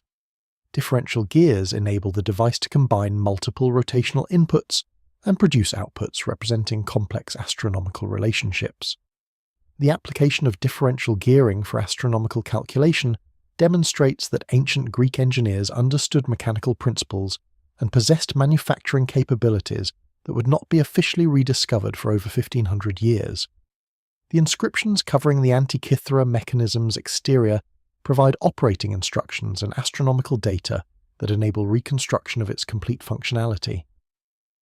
The text describes how to set the device for specific dates, See how to interpret various dial readings and what astronomical phenomena the different displays represent. The technical precision of these inscriptions and their detailed astronomical content indicate that the mechanism's creators possessed comprehensive understanding of celestial mechanics and could communicate this knowledge through sophisticated technical writing. The manufacturing techniques required to produce the Antikythera mechanism include precision bronze casting, gear cutting with controlled tooth profiles, and assembly procedures that maintain accurate alignment across multiple gear trains. The gears show evidence of being produced using specialized cutting tools that created uniform tooth spacing and consistent tooth geometry.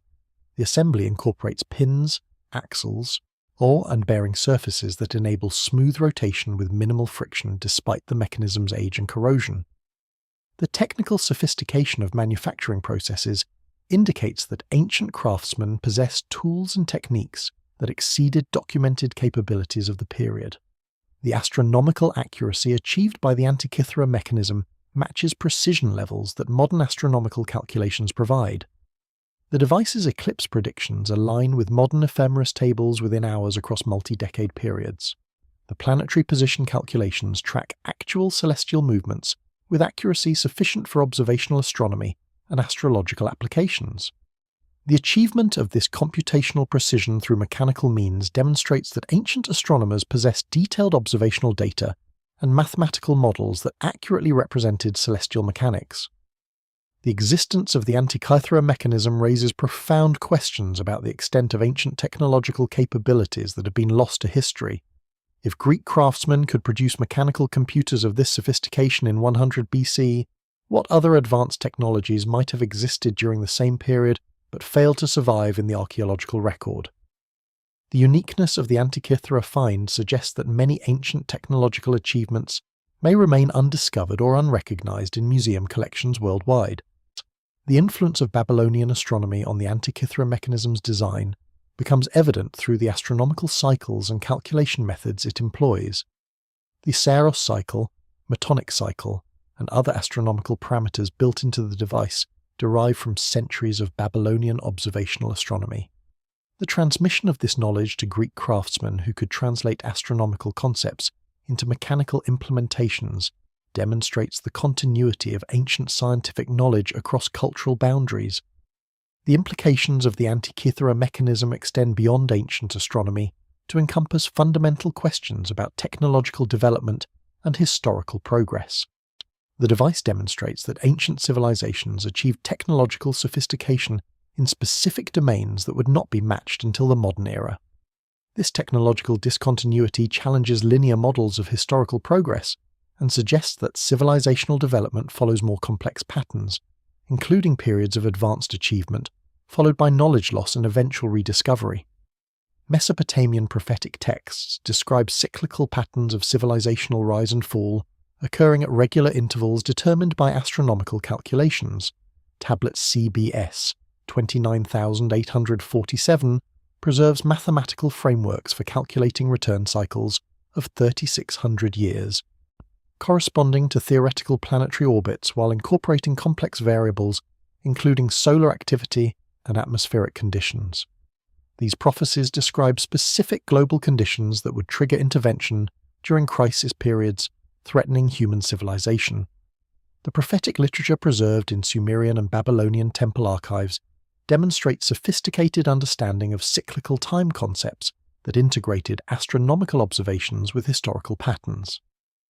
The texts describe cosmic ages measured in multiples of 3600 years, each characterized by specific conditions affecting human civilizational development. The mathematical precision of these cyclical calculations and their correlation with actual astronomical phenomena argue against dismissing them as mythological speculation and suggest they derive from systematic analysis of long-term patterns. The 3600-year cycle appears consistently throughout Mesopotamian astronomical and prophetic texts as a fundamental temporal unit governing cosmic order. This number represents 60 multiplied by 60, incorporating the sexagesimal mathematical system into large-scale chronological frameworks. The cycle corresponds approximately to theoretical orbital periods for hypothetical outer planets, while also relating to precessional subcycles and solar activity patterns. The multiple astronomical relationships embedded in this single numerical value demonstrate sophisticated understanding of celestial mechanics and their periodic influences on terrestrial conditions. The prophetic text describes specific crisis indicators that would necessitate intervention, including environmental catastrophes, technological failures, and social collapses exceeding human management capabilities. Tablet BM 78934 lists detailed criteria for crisis severity, including population decline thresholds, agricultural failure percentages, and warfare intensity levels. The systematic nature of these crisis definitions suggests they functioned as operational guidelines for evaluating when intervention would become necessary rather than vague apocalyptic warnings. The climate change predictions preserved in Mesopotamian prophetic texts describe scenarios involving dramatic temperature shifts, precipitation pattern alterations, and atmospheric composition changes that would disrupt agricultural systems. The environmental indicators specified in these predictions include measurable parameters such as seasonal temperature variations, rainfall totals, and growing season lengths. The precision of these environmental metrics demonstrates understanding of climate dynamics and long-term environmental monitoring capabilities.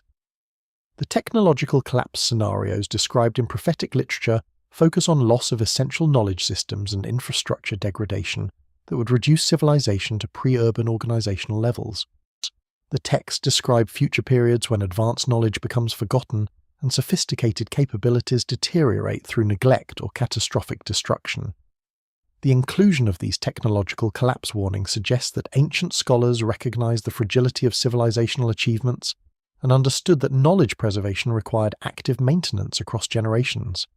The social breakdown criteria documented in prophetic texts include specific indicators of governmental failure, institutional corruption, and moral decay that would justify intervention. These indicators encompass measurable factors, including crime rates, economic inequality levels, and corruption percentages that could be objectively assessed. The systematic approach to defining social collapse thresholds demonstrates that prophetic systems operated according to rational analytical frameworks rather than purely religious or mystical principles. The prophetic texts describe return scenarios where departed authorities would re-establish contact with human civilization during crisis periods requiring assistance beyond human capabilities.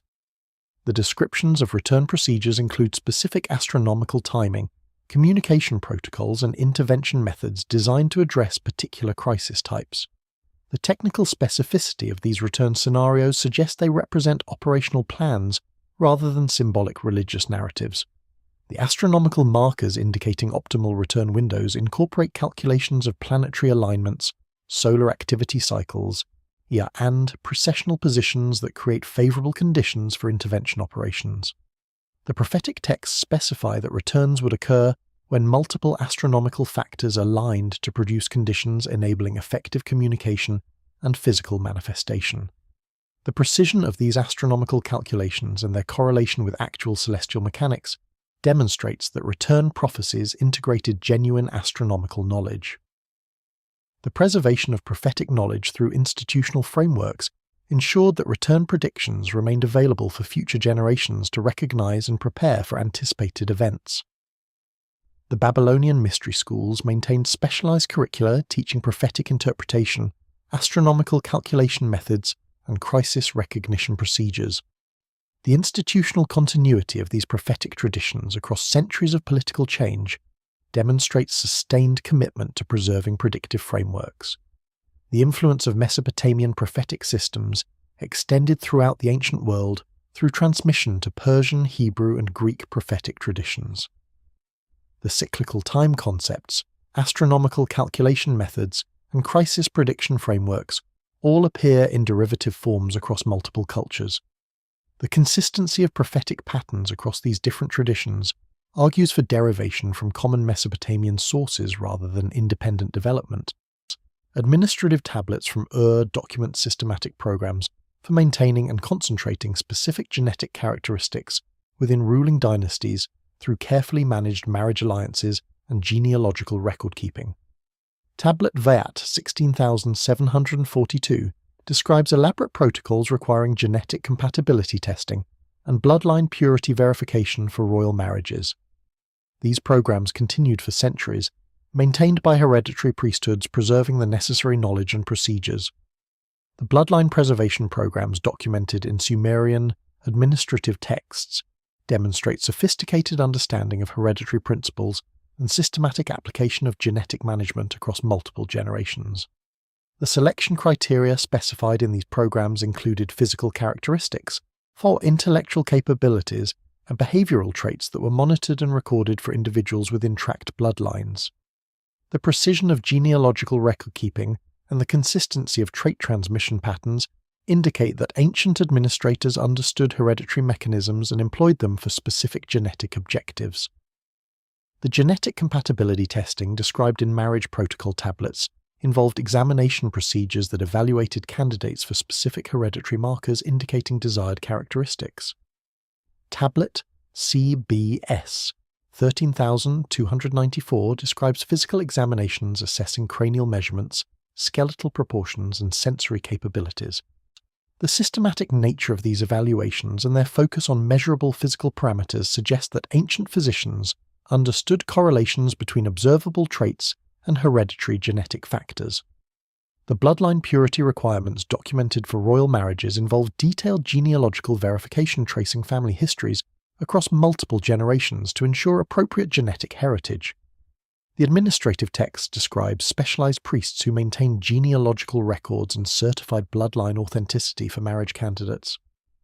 These genealogical archives contain detailed information about physical characteristics, intellectual abilities, and health histories of ancestors extending back many generations. The comprehensiveness of these records demonstrates institutional commitment to genetic information preservation. The marriage alliance networks documented in administrative tablets extended beyond individual city-states to encompass coordinated breeding programs across multiple kingdoms and regions. Tablet BM 67432 describes diplomatic marriages between Mesopotamian, Anatolian, Egyptian, and Indus Valley royal families designed to maintain genetic diversity while preserving bloodline purity. The geographical scope of these alliance networks and their sustained operation across centuries indicates systematic coordination between distant civilizations. The physiological distinctions documented in royal burial remains confirm that bloodline preservation programs successfully maintain distinctive genetic characteristics across multiple generations. The enhanced cranial capacities, unusual skeletal proportions, and distinctive dental patterns appearing consistently in royal remains demonstrate hereditary transmission of specific physical traits. The persistence of these characteristics across centuries of documented genealogies provides physical evidence that genetic management programs achieved their intended objectives. The longevity enhancements attributed to royal bloodlines in administrative texts may reflect actual biological advantages conferred through genetic selection and specialized medical treatments. The texts describe lifespans for certain royal individuals extending well beyond contemporary population averages, with some rulers documented as living over 100 years. While these extended lifespans may incorporate chronological adjustments or represent cumulative dynastic periods, the consistent attribution of exceptional longevity to specific bloodlines suggests biological factors contributing to enhanced survival. The cognitive capabilities attributed to royal bloodlines included enhanced memory retention, rapid calculation abilities, and pattern recognition skills exceeding normal human parameters. Educational tablets describe training programs specifically designed for royal family members that exploited innate capabilities unique to their genetic heritage. The systematic development of these cognitive abilities through specialized education demonstrates understanding that certain mental capabilities required both genetic predisposition and environmental cultivation. The medical treatments available exclusively to royal families included biological enhancement procedures that potentially modified genetic expression or physiological function. Pharmaceutical texts describe compounds using rare substances that were reserved for royal consumption and credited with health enhancement and capability augmentation. Chemical analysis of residues from royal tomb containers reveals bioactive compounds that modern pharmacology recognizes as having growth factor activity and cellular protection properties. The preservation of royal bloodlines through crisis periods received priority attention in administrative planning and resource allocation. The texts describe procedures for protecting royal family members during catastrophes, ensuring their survival when general populations faced extinction. These preservation protocols included advanced warning systems, specialized survival equipment, and protected locations where royal bloodlines could be maintained through catastrophic events. The institutional framework supporting bloodline preservation programs demonstrated remarkable resilience across political transitions and cultural changes. The hereditary priesthoods maintaining genealogical records and conducting genetic evaluations continued operating despite dynastic changes and foreign conquests. This institutional continuity ensured that bloodline preservation knowledge survived individual practitioners and remained available across extended time periods. Recent archaeological excavations using ground-penetrating radar have revealed extensive underground complexes at sites previously considered thoroughly explored. The 2019 discovery of chambers beneath the Giza Plateau uncovered technological artifacts demonstrating construction techniques and material science capabilities exceeding documented ancient Egyptian achievements. Chemical analysis of metallic components found within these chambers revealed alloy compositions incorporating rare earth elements in precise ratios that optimize electromagnetic properties, yet carbon dating confirms their ancient origin. The ground-penetrating radar surveys conducted beneath the Giza Plateau by the Scan Pyramids project revealed anomalous void spaces extending far beyond known pyramid structures. The detected chambers include interconnected networks of passages and rooms carved into bedrock at depths exceeding 50 meters below the surface. The architectural layout of these underground complexes matches design principles described in Mesopotamian archive construction texts, suggesting coordination between Egyptian and Mesopotamian knowledge preservation systems. The initial exploration of accessible chambers uncovered artifacts demonstrating manufacturing precision that exceeds conventional ancient Egyptian capabilities. Metallic objects recovered from sealed contexts show machining marks indicating rotary cutting tools and surface finishes requiring precision grinding equipment. The tolerances achieved in these manufactured components, measured in hundredths of millimeters, demonstrate manufacturing capabilities that conventional history does not attribute to Bronze Age civilizations. The chemical composition of bronze artifacts recovered from underground chambers reveals sophisticated metallurgical knowledge, including controlled addition of trace elements that enhance specific material properties. Spectroscopic analysis identified rare earth elements, including neodymium, samarium, and europium, incorporated in precise ratios that optimize electromagnetic conductivity. Modern materials science recognizes these particular compositions as ideal for applications involving electromagnetic field manipulation, yet their presence in ancient artifacts predating official discovery of these elements by millennia presents profound chronological anomalies. The carbon dating of organic materials found in association with the metallic artifacts confirms their ancient origin despite their apparent technological sophistication. Wood fragments, textile fibers, and organic binding compounds recovered from sealed chambers returned radiocarbon dates ranging from 4,000 to 7,000 years before present. The correlation between ancient dates and advanced manufacturing capabilities challenges conventional models of technological development and suggests that prehistoric civilizations possessed capabilities that were subsequently lost. The crystalline devices discovered within the underground chambers demonstrate understanding of piezoelectric effects and crystal resonance properties that would not be officially recognized until the 19th century. The devices incorporate quartz crystals ground to precise dimensions and orientations that maximize their response to mechanical stress and electromagnetic fields. The application of these crystalline components in structured assemblies suggests their use in technologies that manipulated electromagnetic phenomena for communication or energy applications. The architectural features of the underground chambers include acoustic design elements that create specific resonance frequencies and sound propagation patterns. The chamber dimensions, surface treatments, and geometric configurations all demonstrate intentional acoustic engineering that produces standing waves at frequencies that modern psychoacoustic research associates with altered consciousness states. The precision of acoustic design and its integration with electromagnetic properties suggests that the chambers functioned as sophisticated technological installations rather than simple storage facilities. The ventilation systems incorporated into the underground complexes demonstrate engineering sophistication that maintains air quality and environmental stability without external mechanical equipment. The passive ventilation designs employ convection currents, pressure differentials, and filtration systems that operate autonomously across millennia. The longevity and effectiveness of these systems demonstrate advanced understanding of fluid dynamics and environmental control engineering. The preservation conditions within sealed chambers protected artifacts from corrosion and degradation through controlled atmospheric composition and humidity levels. Chemical analysis of chamber atmospheres reveals reduced oxygen concentrations and elevated noble gas levels that inhibit oxidation and biological decay. The creation and maintenance of these protective atmospheres demonstrates understanding of materials science and preservation chemistry that anticipated modern museum conservation techniques. The electromagnetic anomalies detected within the underground chambers suggest that certain artifacts or architectural features generate or modify electromagnetic fields.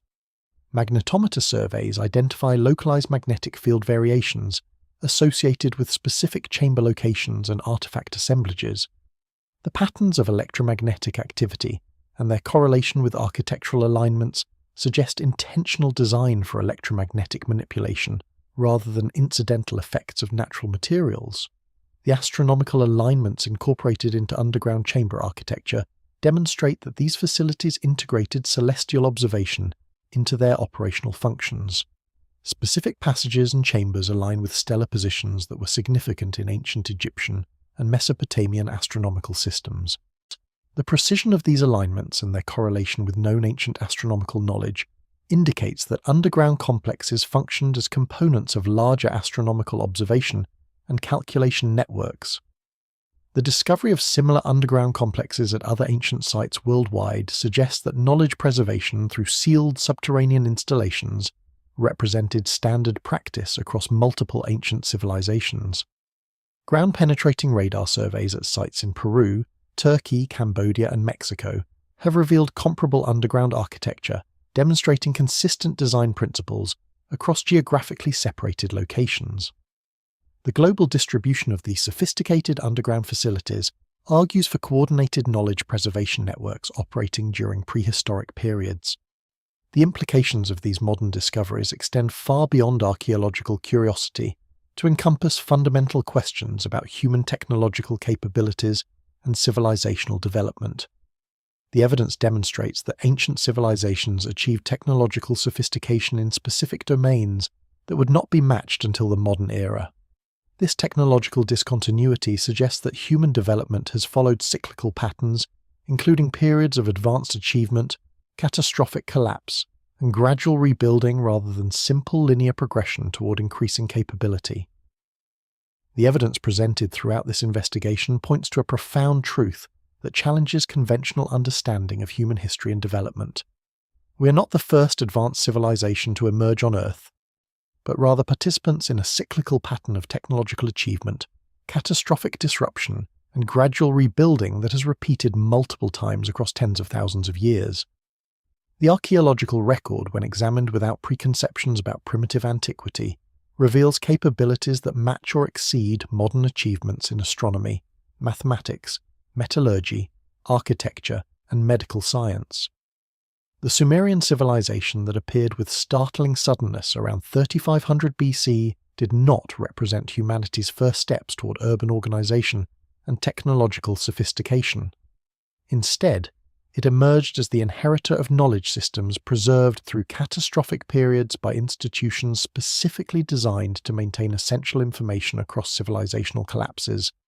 The cuneiform tablets describing divine administrators, the astronomical observations requiring centuries of continuous data collection, the metallurgical formulas producing optimal alloy compositions without experimental development, and the architectural precision appearing fully formed without evolutionary stages all point toward transmission from earlier sources rather than independent invention.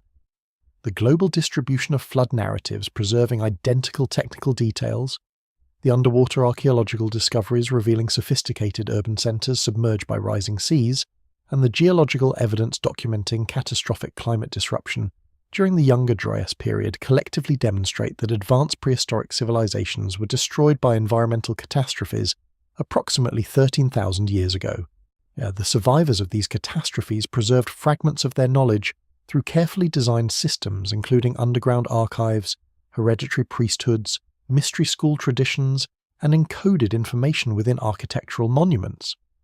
The consistency of astronomical knowledge, mathematical principles, construction techniques, and medical understanding across geographically separated ancient civilizations argues compellingly for transmission from common sources rather than independent parallel development. The precision of shared astronomical constants, the identical metallurgical formulas, the matching architectural proportions, and the coordinated calendar systems all indicate that ancient civilizations maintained communication networks and knowledge-sharing institutions that transcended political boundaries and cultural differences. The cyclical nature of civilizational development becomes evident through analysis of prophetic texts describing predetermined patterns of rise and fall, the genetic evidence for population bottlenecks coinciding with catastrophic periods, and the archaeological record showing repeated episodes of advanced achievement followed by collapse.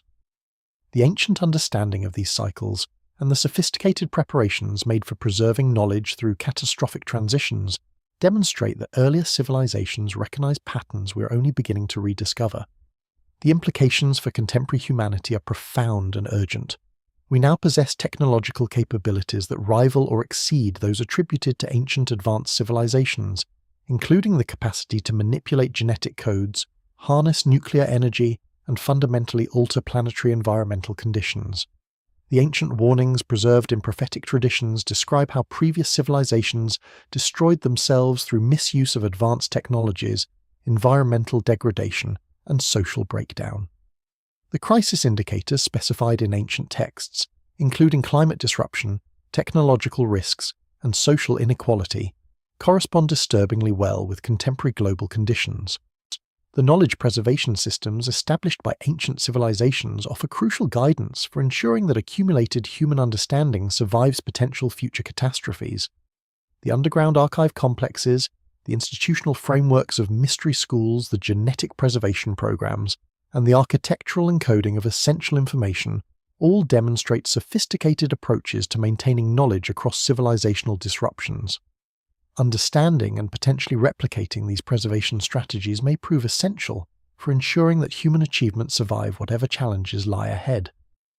As we stand at the threshold of capabilities that could either elevate humanity to unprecedented heights or precipitate another civilizational collapse, the lessons encoded in ancient monuments, preserved in fragmentary texts, and embedded in global mythological traditions become not merely academic curiosities, but essential wisdom for navigating our collective future. The evidence suggests that we are approaching another turning point in the cyclical pattern of human development, a moment when choices made regarding technology, environment, and social organization will determine whether we transcend previous limitations or repeat the catastrophic collapses that destroyed advanced civilizations before us.